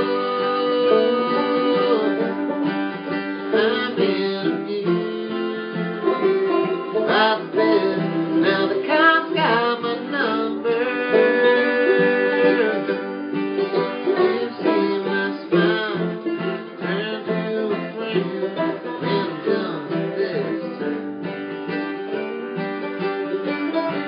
I won't go down wearing a friend when I'm done with this time.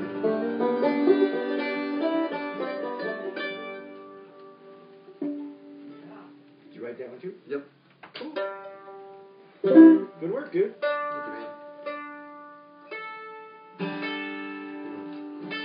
Oh yeah, Copper Run Distillery.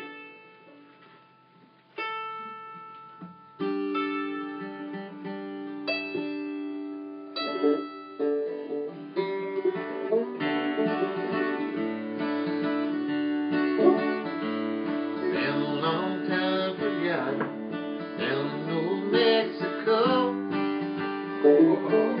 Made us a promise, how could we know? Think we're oh man, Yeah. I'm gonna fall down and not get back up on this one. Whew, that's funny. Way back. been a long time forgotten down in old Mexico.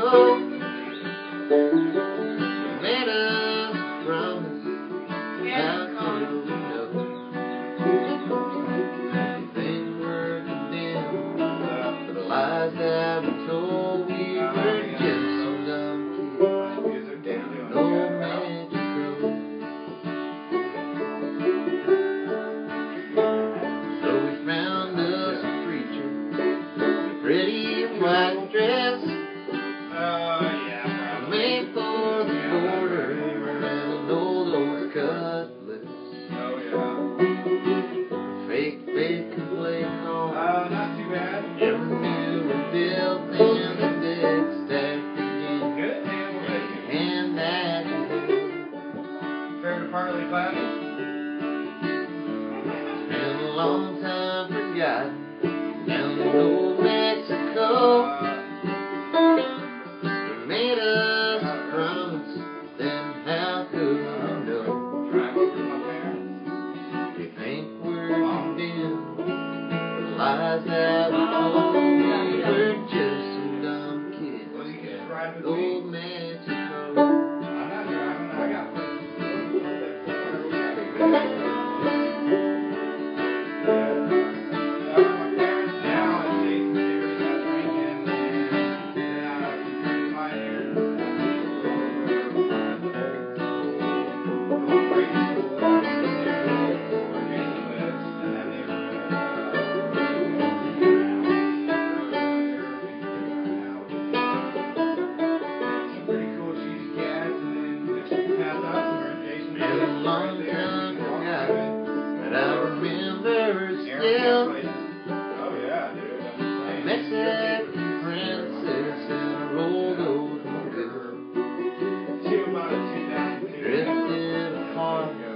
Once back in the States, maybe no hearts go down to make the promises breath. It's alright, really good. Been a long time forgotten down in old Mexico. Made us a promise, but then how could we know? Think we're condemned, lies that we told. We were just some dumb kids down in old Mexico. Good years, pretty nice little week. Thanks, man. Very nice. Yeah, I'm gonna sell my You truck. have all I'm those gonna sell my recorded? truck, get rid of it. No, really, I don't have a lot of them recorded, man. I'd really like to get a lot of Well, them. Come over, get dude. that done, dude. Yeah, I'd love to That's do pretty that. good Yeah. stuff. Thanks, man. Yeah, I'd need to Dude, get be them recorded careful. just for Be careful, dude. nothing If you else. jump in the shower, you'll fall and hurt No, yourself. well, it's just me, but I always think if you can do it in a setting like this, or when we can get out the Copper Run and actually do it out there, Mm-hmm. and do a live recording, because I'll take my mixer and everything and run it into that. Alright, dude, So come that over you here. get all that stuff not close mics, but like I was saying, with like a condenser just in the middle, like they used to do it, and get real nice, clean, pristine recordings of that stuff. I mean, I think there's more people than me that really have great appreciation for that in this digital age. Right. You just have people sitting around playing their guitars and doing their stuff. That's still as real as it gets, man. That goes back to like, that's like ingrained in our caveman genes to love, man. You know, and that's why Willie Nelson was so popular. My brother went to see him one time, I think, when he was in Virginia at the time, years and years ago, and of course Willie was late. His bus broke down and everything. But when he came in late, I think they sat there for 2 hours waiting for him to show up. Man, but when he came out on stage, he says, you know what? He says, since we were late and you all were kind enough to stand here or sit in here and play for 2 hours, I'll play until you tell me you've had enough. And he said 5 o'clock the next morning, he was sitting on the lip of the stage by himself playing for the people that were at whoever stayed. He said, I'll play as long as you'll stay, man. So he did. And I'm going, right on, Willie. Yeah, you talk, that's awesome. That's the way you do that stuff. Yeah, that's exactly how you do it. Thank you very much. I'll play as long as you want. That's awesome. Yep. Well, make it positive. Wow. That's you have to sit there and listen. Being hard. Crazy. How good is that microphone? That probably shouldn't have came out over the air. It might. He's cool. I'm smoking again. Are you playing some more? Oh, hey, Andy's coming over. Andy's coming over. Oh, Andy is? Yeah. Andy who? Which Andy? He's stuck for just a little bit, dude. Yep, I'm here, dude. What time you got to be at work tomorrow? Not till 1, man. Oh, yeah. We talked about this, didn't we? Yeah, Andy's exactly. like Evans. Who's Andy Evans? Works at Blue Planet Lighting. I grew up with him. You did? You playing it? He knows stuff real well. No. No, he does lights for music. Oh, Like, knows everything about it.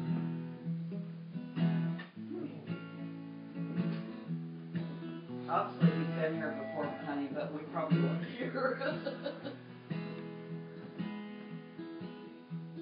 I'm just trying to think. I know the name.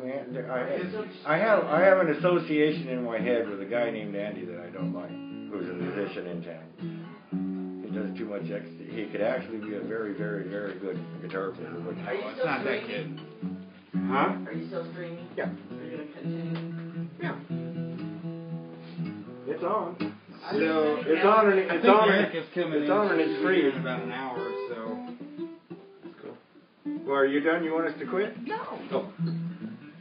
I don't have to work tomorrow. I'm still on vacation. Is that a P? yeah, P for Pendergrass. P for Penoche. And you Mucho grande Penoche. could call in a little late if you want. That's what it is. because, That's what his name is. Yeah. I mean, you don't really care. We'll send Jason in for you. He ain't got to be to work till 1. He can Tim doesn't really do a hell of a lot there most of the time anyway. Hey, now be careful. It's still. Oh, yeah.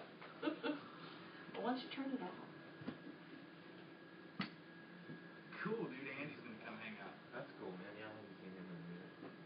He just got back from Vegas. In Vegas? Ooh, that's probably really fucking cold for him. Oh yeah, you still got that stream. Roll on, buddy. Do all day making the potatoes. Roll on, buddy. We're making the gravy. Roll on, buddy. Don't you roll so tight. Oh, really? I was singing it faster when I was doing the gravy. Roll on, buddy. That's a great song. Man, I've been playing that, like, I played that the first time, probably the second time I ever played a mandolin. Well, not that I played a mandolin, but I seriously played a mandolin, besides using that one that Dave had for a while up in Springfield. Remember when I borrowed his Alvarez mandolin for a while? Yep. Played around with it and stuff. It was cool. That was a cool, man. And then Randy was like, here's a, I was playing guitar or something. He's like, there's 6 of us playing guitar. He's like, no one's playing the mandolin. Can you play it? And I was like, yeah. Remember, like, G, C, and D, baby, show me that. And then A and E, show me that. Handed me a book. Oh, okay. And then that's all we played in. This was keys. A bunch of bluegrass stuff, and we played that song that night. And we also played, Daddy, won't you take me down to Newburgh County, down by the Green River where paradise lays. I like that song too. Newburgh County. Yeah. John Prine is amazing. Dude, John Prine. I listen to John Prine on a daily basis. Oh yeah. I don't even turn our TV on. I bought this cool little, I don't know if I showed you the little speaker that plugs in. Oh, yeah. Yeah. Oh, yeah. Okay, I'll just show you that. You have it I on the just boat. put that on and... Or Yeah, that was out there. He had this one song. I got a live recording of it. Did have. Jesus, the Missing Years. Yeah. You ever heard that? Oh yeah. Do you like Jerry Jeff Walker? Yeah.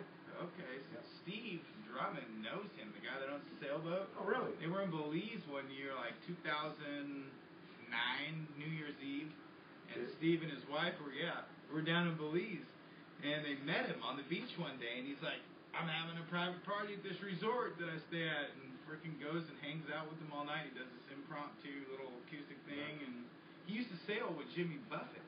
Yeah. When Jimmy Buffett his first sailboat that he ever bought, and there's a couple that are for sale. I think they're too small to live aboard, but he sailed with him, and they wrote all these hits together. I mean, that was like he was responsible for helping Jimmy Buffett write a bunch. I went of up to hits. Flagstaff. I watched him. I went to see him in Phoenix, and I knew what his tour was like. He was going up to Flagstaff the next night, and so I gathered up a whole bunch of recordings, little cassette, and went up. He was staying at a hotel there. And I drove the car up, and I was on the sidewalk. I looked over, and he was sitting in the window having coffee. And I went, he probably won't appreciate me coming in there while he's having his morning coffee after playing last night. So I never did get it. Yeah, I love Jerry Jeff. My Uncle Tommy told me a story, man, last night. It was like, They are on break. times Jerry Jeff ever played in Tulsa, they were like 16 years Two old. smoking, one not. First time he ever played there, he was actually We'll be back soon. Waiting for the show, whatever, before it happened. This guy walks up to him and asks him, hey friend, you got a cigarette? You know, gives him a cigarette. This guy just starts talking to him or whatever, and he's like, I'm gonna go inside, you wanna come in with me? He's like, yeah, sure. So he gets to walk in, he gets to sit down at the table like right there, right by the front stage. Turns out it's Jerry Jeff's brother. Whatever. So he got to hang out there. Well, so Jerry Jeff comes out on stage, and the first song he starts playing is "Pissing in the Wind." Yeah, that's great. And said about that time, his brother stands up and grabs the son of a bitch over at this other table and slams him down on the monitors right in front of Jerry Jeff and just whips the shit out of him in front of everybody right there in the very beginning. Well, 16 years go by in the show or whatever like that, and Jerry Jeff's back there in Tulsa, and my Uncle Tommy's there at the show again. He's like, he said that first one there was maybe 15, 20 people there that night. He's like, well, I've been to Tulsa once before. Anybody else? Anybody here with me that night I was there in Tulsa? And so my Uncle Tommy said, he kind of raised his hand. He's like, well, friend, we had a hell of a night, didn't we? Yeah. Dude, he's a cool man. I've heard a couple of his songs, but never listened to a bunch of his stuff. There was a guy in Pretty good. in Tucson. He's still there. I think he quit playing, but his name was Chef Cook, and he went phenomenal. Well, he can play anything he put his hands on. I saw him in L.A. once when I was over there, but he played bass for Linda Ronstadt and the Stone Ponies when she did her first recording and stuff. When he came back, he was in a little club. It's an old hippie club there on 6th Street in Tucson. And Shep went up and played guitar, and he said, I'm going to play this song I learned while I was in L.A. He said, but I don't want anybody to steal it or anything. He said, because it actually is not copywritten or anything yet. He said, but I learned it from a friend, Jerry Jeff Walker, in L.A. out there, and he played Mr. Bojangles the way Jerry Jeff showed him. And when the show was over, I took Shep outside and I said, dude, you gotta. I said, I won't steal it or anything, but you gotta sing me that song or show me the song. So he sat down in the curb out in front of that thing and he goes, okay, here it is. And I learned it before Jerry ever had it recorded or anything. But man, it was so sweet. When I heard that song, I went, holy moly! Which one? Mr. Bojangles. Oh. You know, I mean, those story songs like that just make me crazy. Just make me crazy. Oh man, my hair's tangled. And although I didn't like him a whole lot, But you should do that. Tom T. Hall, when he did Old Dogs and Children, that was an excellent song. I didn't like Tom T. for a whole bunch of other stuff, but that particular song, and I don't know if he wrote it or not, but Sneaky Snake.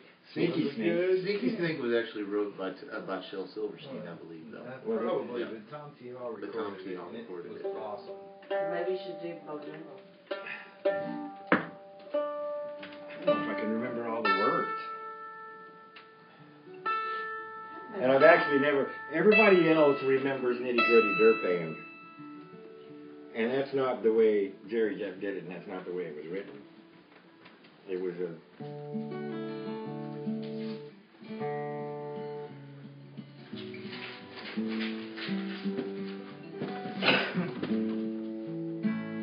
New man Bojangles and he danced for you.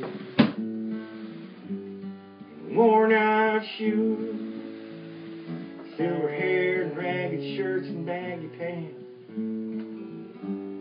The old soft shoe jumped so high, he jumped so high. Then he lightly touched down. I met him in a cell in New Orleans. I was down and out. Seemed to me to be the eyes of ease as he spoke right out. He talked of life, he talked of life. And then he laughed, danced down a step. I can't remember. Mr. Bojangles, Mr. Bojangles, Mr. Bojangles, would you dance? And you know what this song was about? Maybe not. The guy that danced with Shirley Temple. Oh, yeah? That was Bojangles. That black man that used to dance with her all the time. Because in those days, you know, for a black man to have anything to do with anything in this country, especially with a fine girl, so it was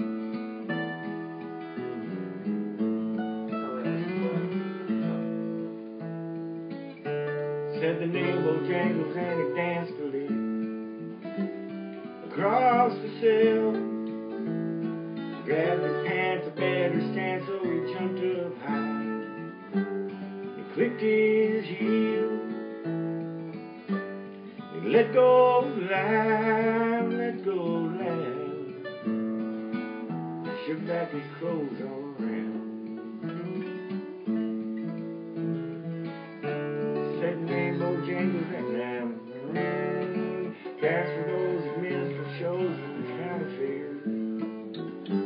Throughout the South, he spoke the tears of 15 years of house dog and him. They traveled about, dog up and died, dog up and died. And after 20 years, he still grieves. Mr. Bojangles, Mr. Bojangles, Mr. Bojangles, would you dance?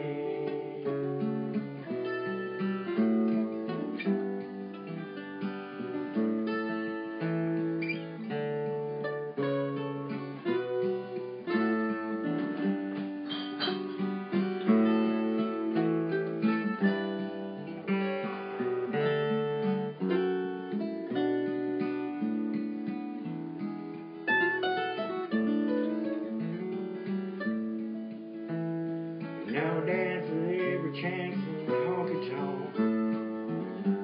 for drinks and tips. Most of the time I spend behind these county bars as I drink a bit. And then he shook his head, and as he shook his head, I heard someone ask, please. Mr. Bojangles, Mr. Bojangles, Mr. Bojangles, would you dance?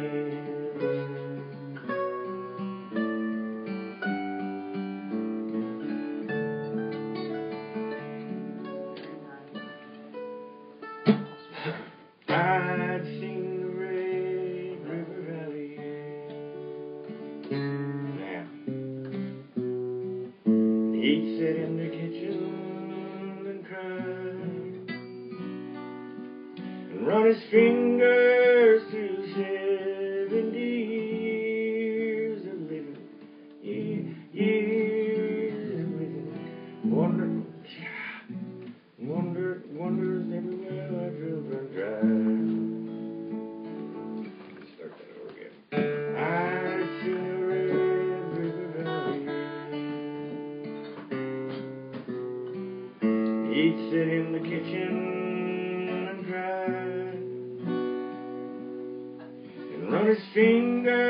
years through 70 years of living. Wonders every well I drilled from dry. We was friends, me and this old man, like desperados waiting for a train. Like desperados waiting for a train. Like desperados waiting for a train. Well, he's a dreamer and a driller of oil wells. An old school man of the world. He taught me how to drive his car when he's too drunk to. And he'd laugh and give me money for the girl. And our lives are like some old western movie, like desperados waiting for a train. Desperados waiting for a train.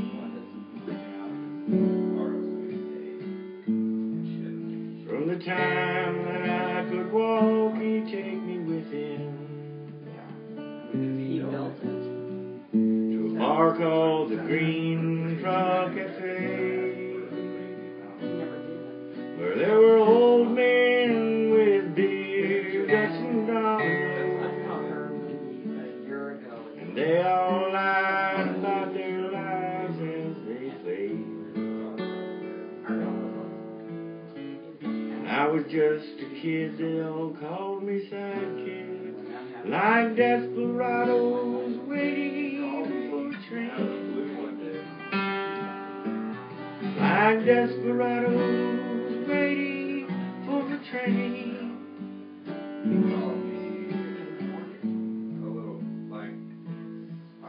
One day I looked up and he's pushing 88. Round the back the stains all down his chin. But to me he's one of the heroes of this country. Why is he all dressed up like them old men? Playing Moon 42, like desperados waiting for a train. Desperados waiting for a train.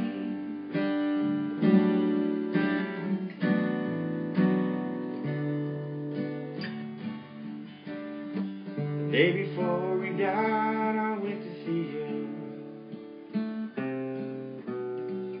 I was grown, he was almost gone. So we closed our eyes and dreamed us up a kitchen. Sang us one more verse, that old song. He quit paying me, and I was like, oh, Come on, Jack, that son of a bitch is coming. Like desperados waiting for a train. Like desperados waiting for a train. Like desperados waiting for a train.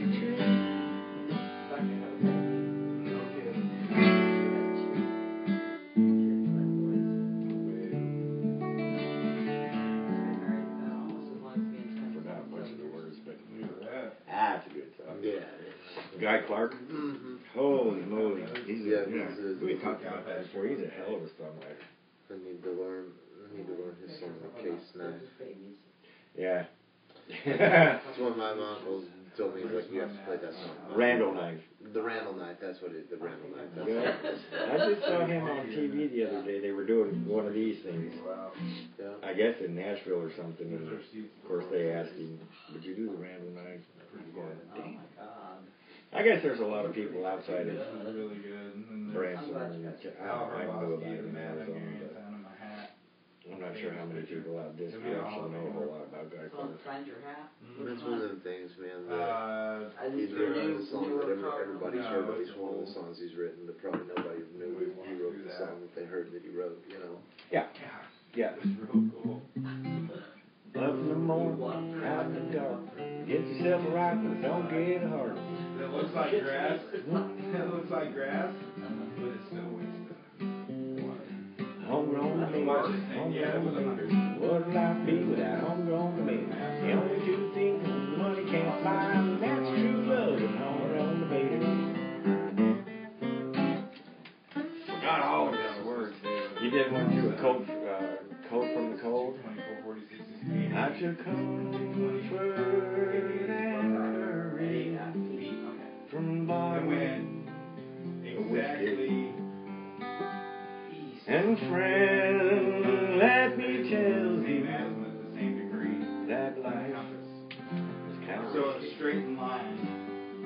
I have danced me around This is a no permit. some saddle situation.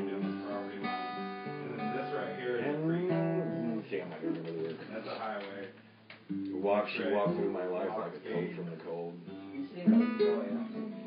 It's cool. It's. Are they still letting you like run anything or? Oh yeah, I'm a. The guitar. You're the pack operator now. Yeah. Oh, here's Yeah. another person on the map. And he did one too that I only heard a couple of times. All those little. Those are all the ones that are Memories of circled pictures? that aren't colored. Those little. About an old rodeo cowboy. Okay. That all he had left 250 feet apart. surrounding him These was are like his dynamite. memories that were hanging on the wall, and he Right here. paints this picture of this old rodeo cowboy thinking about everything he'd ever done and everything, but all he had left out of all of it was old crap hanging on his walls, and I'm going, man. So how's Erica dealing with you? And Dallas Horror. Fine. Yeah. She's sweetheart. Yeah, but Jerry Jeff and those guys, Some weird mushrooms. serious heroes. They write some good shit. Yeah, they really took songwriting serious, man. And I think that's kind of the, I mean, Willie too, that's kind of the thing that pisses me off about people that think they know what country music is and modern kind of country music and even See this right here? when Chris Christopherson That's what went it- into Nashville with what you his just cut his through right here, I where mean, it's you didn't in the water, and he's got a bunch they didn't sing songs or talk about things like those guys do. Yeah, I stepped in the well, water. like, I was like, all right, I'll Christopher see how deep it Stockton, he's is. like the I'll guy do that shit. pretty much Stepped brought out of sex there and got up to back here. Yeah, exactly. Another step He was and first here, guy and I not went to scared. here, and I was like, yeah, see, But he did it so cold. tastefully, Like, you know, that was the whole thing. He It's like, He did dude, it in a literary It is. way, man. I mean, he did it like Yeah, I mean, get it a lot was close. D.H. Lawrence, you know, writing about sex, you know. take the ribbon from your Well, I head, wonder what Texas will be like when you get done. It's pretty quick. Well, Texas. shake it loose and let it fall. Cold. Cold as shit. Well, when you Lay get it there. soft against your January is skin, gonna be cold as hell. It's windy. like the shadows on the wall. Come and lay down by my side till the early morning light. All I'm asking is This yours. reminds me a lot of New Mexico. Help me make it through the night. And I don't care what's right or wrong. I won't try to understand. What you doing, Allie? Let the devil take tomorrow. 'Cause tonight I need a friend. That's your brother? Yesterday is dead and gone, and tomorrow's out of sight. And it's so sad to be alone. Help me make it through the night. And I don't care what's right or wrong. I won't try to understand.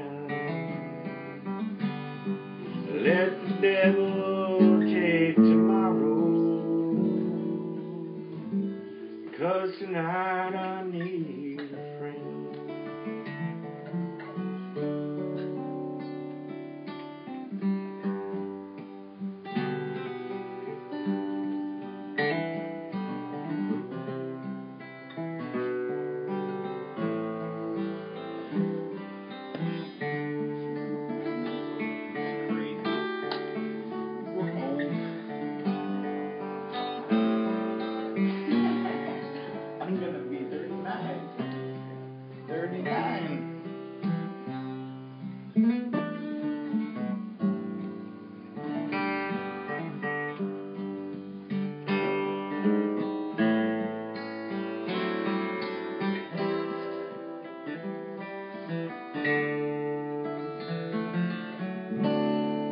Yesterday is dead and gone, and tomorrow's out of sight. It's so sad to be alone. Help me make it through the night. It's so sad to be alone. Help me make it through the night. I don't want to be alone. Help me make it through the night. Yeehaw! And he wrote Bobby McGee. Yeah. For Janice. I guess him Trying and to pull Janice in were somewhere in front of my truck. doing it for a while. Yeah, exactly. In front of my truck. There might be a spot for you to squeeze in. But I don't think either one of them had any hard feelings about not Sweet doing Eric it. on her. After way. a while. do it. Yeah, Like, just- they knew. We're like double. She did her thing, he did his good thing. on ride. You meet these people and you go, hey, man, how about a Oh, ride shut for up. you, baby? Nah. They said, the story I heard about him was, I guess it was maybe Johnny Nah, Cash. man. That was walking down the hall in one of the studios down there or something, and he heard somebody in She's a broom closet playing. And he turned around and went back and opened up the door, and it was Chris Christopher, so he was working as a janitor while he was trying to. And he said, what are you doing in there? He says, well, I'm just practicing a little bit, writing songs and stuff. And he said, why are you in the broom closet? He said, Alright, well, see you because later, dude. I'm a janitor or whatever. He said, what? He said, yeah, I'm trying to, make it and everything. So then Johnny's the one that took him and said, well, son, how about you and I go do something about this? I think he was playing Sunday Morning Coming Down or something like that. I think I maybe have heard that story that Yeah. the other day overheard him like practicing Sunday morning coming down. Yeah. It's crazy. And then Roger Miller, when he got out of the service, the story was he went to Nashville and he was trying to, of course, write songs and make it and everything. And a friend of his knew Chet Atkins. And so he eventually told me, he said, well, listen, I got you. Basically what our plan is to get a storage unit down there and Go set through it the up office like and everything and show him some of the go to the material thrift and stores and everything. buy a couple dressers. And so Roger Have got some of those hanging goofy. closets. Went, really? He said, You yeah. can have the Like, plastic you got an overhead. hour or something. You got an Season appointment. clothes. Have our wardrobe So, in there and He went up there, there's went stuff in the on office and take. everything, and The stuff you the don't need on a secretary, daily basis. Right. told Chet, But he said, then well, there's a have guy who access wants to you. it. Oh, yeah, send him in. So he went in there, he said, I sat down and I was talking to him, and Alone. he asked me what I was doing and what I wanted to do, and I said, well, I'm a songwriter, and, I'd really like to make some money at it and get myself a little further down the road and stuff. And he said, well, play me You something. may live longer than me. And he said, I remember, I didn't bring my guitar with me. I was in such a hurry, and I'm sitting there going, Didn't feel right. uh, And I have and Chet said, well, here, just play mine. And he said he reached over because Chet always kept one within arm's distance. And he said, well, here, just play mine. And he said, and then it got worse because now I'm playing Chet Atkins' guitar. What am I going to do now? But, of course, he was successful at it, but that was his introduction into that whole world. Holy shit, I came in to tell him I'm a songwriter and don't have a guitar with me. sometimes stress can make you actually And then feel you like find yourself playing Chet Atkins guitar. Yeah, play mine, man. And then he was on Johnny Carson when Roger Miller was, and it was right after he came out with Angel in Swings like a Pitman dude. And Johnny Carson asked him, he says, well, how do you come up with these songs? Like, for instance, Angel in Swings, like, how do you come up with that stuff? And he said, well, me and Lee Hazelwood were in England, and he says, we were high, and Johnny interrupted, he said, you mean you were drunk? He said, no, we were high. And looking out the window, and he said, we just wrote that song. I mean, he was really good at that, just taking everyday like that whole King of the Road thing. He said, I wrote that. They were signs on the side of the road. Trailers for sale, rent, rooms to let. He said they were signs on the side of the road, and I wrote them down and went, hey. The thing that got me like the first time I ever heard, if that ain't loving you, then God don't make no good green apples, and it don't snow in Minneapolis in the wintertime, you know. Yeah, you got a pretty and then turn around and then do rival with Indianapolis next go round or whatever. I was like, isn't that amazing? whoa, man, that's like that's talent. That's can't rotate through a buffalo herd, but you can be happy if you mind to. Right, exactly. I mean, yeah, exactly. Just I mean, that's just real stuff, man. Well, I'm sure you can. And that's what I like about John Prine too. When he did that thing for Jesus, the missing years, he said, I never did understand that. The most famous human being on the face of this planet, and nobody knew where he was for 40 years. He said, heck, me and the waitress downtown down there left for a weekend, and by the time we got back, everybody knew what the hell we were doing. I'm going, what a presentation, dude. And I'm not sure they make them like that anymore. I haven't heard anybody that just seriously impressed me with their sensitivity. Well, David Wilcox. I'm not sure if he's out of Maine or Colorado. I think he got real popular in Colorado. you listen to Justin Towns, Earl? Oh, yeah. Street Girls Kid. I like him a lot, man. David Wilcox, he plays in a D-tuning or tunings. But his sensitivity and his ability to string words together, he did one that, I like all of his stuff. It's very up to date and everything, but the way he puts it all together is real nice. But he did one called The Hurricane, and it was about a girl that he knew in Colorado, I believe. And she was depressed or drug addict or whatever it was, but he said, she was telling him one night at the bar that, because they were always asking her, man, why do you ride so fast? I guess she rode a crotch rocket or something. And she said, well, if you get going the right speed, it creates a wind tunnel, and you can get in there, and it's just all like a vacuum in there. You can get in what he called it in his song, The Eye of the Hurricane, because her bike was called a Hurricane.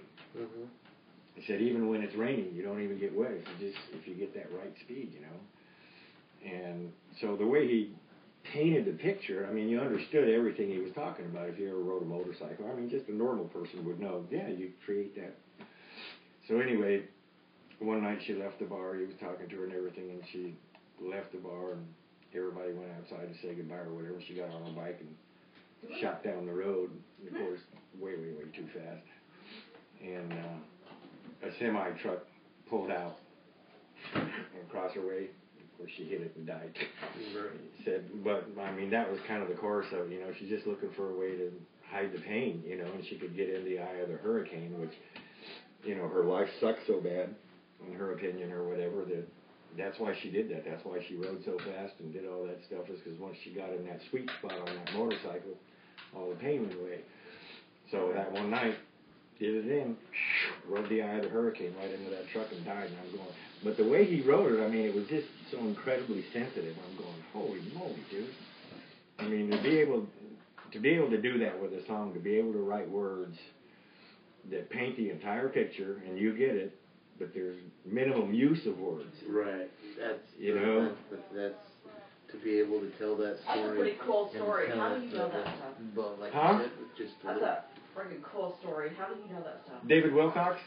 Because how do you know that history? Because I watch them when they do live performance. That's why I love live performances so much. Guy Clark, when he came to Tucson and I went to see him, he walked out by himself and came out on stage and everything, and he played one song. I can't remember. I think he played one song. And then he goes, I don't know how many of you know much about guitar players and songwriters and stuff. He said, but a lot of us keep a little sheet right up here on the top that tells you what songs you're going to do, and you just look down at it and you do the next song and then the next song. He says, I was playing one night and I looked down at that thing and I looked at the next song and I thought to myself, this is a hell of a way to live your life.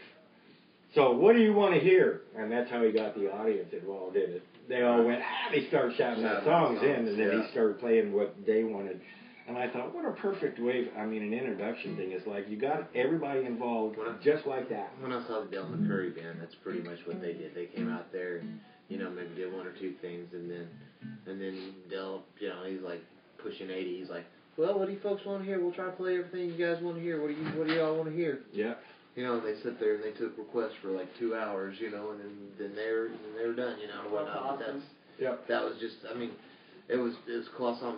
At the Neo Show Civic Center, there was maybe like 300 people there, so we're all just right up front. But David Wilcox, he does a solo routine, obviously, but he tells a story about every one of his songs, and every one of his songs, they tell you don't write a song that you haven't lived, that you don't know anything about. You'll never sell it. It has to be something you've actually experienced, and he's kind of the epitome of that, and he'll tell you where the story came from. Normally, before he even starts playing it, he did one of it. It was like a freaking love song, and I can't remember the title of it, but it was about a car. But the way he explained it and everything, when he says, we had this old car. My family did, and we did all these things in that car. We went on trips, we did... Everything we did was in that car. The family was in the car. And he said when we finally had to get rid of the car, it was like losing a family member. My memories were in that. So then he sang this song that he had written. And after the explanation, it just sends chills. You're going, oh my God, I never thought of that. Mm-hmm. The way he puts all the words together, it's like a love affair. And you're going, holy moly, dude. That's real artistry there, to be able to identify the little bits of every day like that, and then be able to turn that into that. That's the whole thing. Because once you do that, everybody goes, no shit, I've done that myself. I love my car. I miss my family car. Exactly. All those memories from when you were a little kid that a lot of people don't think about when they get to be adults. They forget a lot of their childhood stuff, and songwriters like that bring it all back home again. You're going, no fooling, dude. And he wrote a song about a guy that sat in a missile silo. That was his job. And, he was inches away from pushing the button on a nuclear. But from his perspective, it's like, so I'm sitting here and I know that I've basically got the entire world right at my fingertips. If I get the call, to do this, I'm going to do it. But I'm down here in this freaking silo just waiting for somebody to tell me that's what I do. That's what I do with my life. And, that stuff just amazes me that good songwriters like that can just take a little piece of life and go, I wonder what that guy does. And then make a valid presentation out of it. Give it feeling, give it heart and everything. It's like, this is just a normal person, man. But he's sitting down there. Well, they talk about visual artists, having to have an eye. Yeah. That's a whole other kind of an eye right there. Oh, yeah. That's an eye for life. I've had like 5 or 6 beers tonight. The ability to put it in a little 4 to 8 line stanza or whatever like that. Yeah, Dylan was amazing at it. That's really why I didn't necessarily like Dylan because I thought he could sing or anything, but his ability to string words together and paint a picture word, that's phenomenal for me. Right, just the literary side of his writing is what's... Frankie Lee and Judas Priest at the end of the song. The moral of this story, the moral of this song is just that one should never be where one does not be. I'm going, holy, so he did this whole entire song, but really it came down to that last stanza. Yeah, just that last. Yep.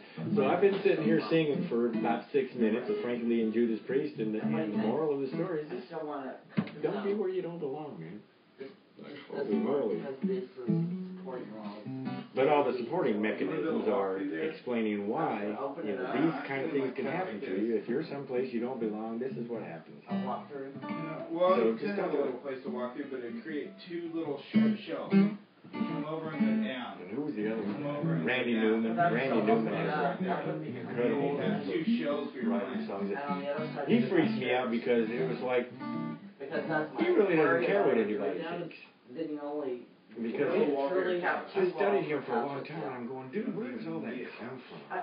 Right. Because I think he was from New York or something, but his sound and his flavor and everything was more like Louisiana or something. Right.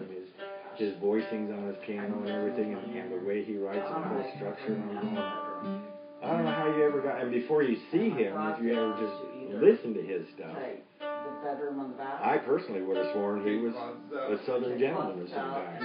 Right. Writing that stuff up.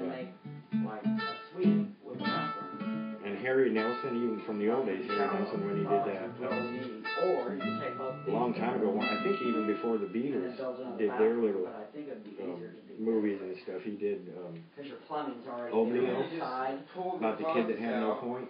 Your plumbing's already And there. that's where that song, Me and My Arrow, Straighter Than Arrow. He had written an entire album and he created a cartoon. And the storyline was Oblio had a round head, but everybody in his town had pointed heads. So everybody would always tell him, well, you have no point. You know, and he put this whole thing together and did the cartoon and wrote all the music to it, and I used to listen to it. The creativity and the genius behind all that is, and they said that he never really, I think he only performed one time in public, and it was for, I think, the award show for that movie that he had put together, all the music. And that was the only time. He just sat in his studio and wrote and recorded. Yep. And he did the Midnight Cowboy. He's the one that wrote that. Oh, everybody's talking now. I don't hear a word they're saying, only the echoes of my mind. Harry Nelson wrote that one, and he wrote, did the Bee Gees do it? I can't live if living is without you. Oh, I know that song. I don't know if that was the Bee Gees or do it, but and to hear Harry Nelson do it, I mean, it's the same old thing. When you hear the actual songwriter do the song, right, it takes on. It's a completely different song. That's what I love, like hearing. I love hearing Willie do all the stuff that you would never think Willie had done until you hear him do it. Oh yeah. It's like, oh. Yeah. That's so much cooler than, you know, it's like, yeah. strip it down. Just give me that version, you know? Yeah. And that's actually, are you leaving? Fell in Love with Elton John was his Probably for too much longer, man. His very first album that Elton John put out was just him and his piano. And nobody knew who Elton John was. And the whole album was just him and his piano singing the songs. And I'm going, that's the deal right there. And I feel, I mean, you wrote some other really cool stuff. Like that's the concert that that's the concert that I wasn't at. I wish I could have seen Elton John debut at the Whiskey. Yeah. Just him on the piano. Yeah. You know, like that would have been. He really is that good, man. Yeah, exactly. When he's by himself, he really is that good. Is Andy on his way or what? Mm-hmm. Okay. Well, we can still be here. Yeah. Well, we can stop streaming for Copper Run Distillery, the T.C. LaRose Medicine Show. You've been watching. Have fun. We're going to do it again, and you're going to love it even more. Thanks.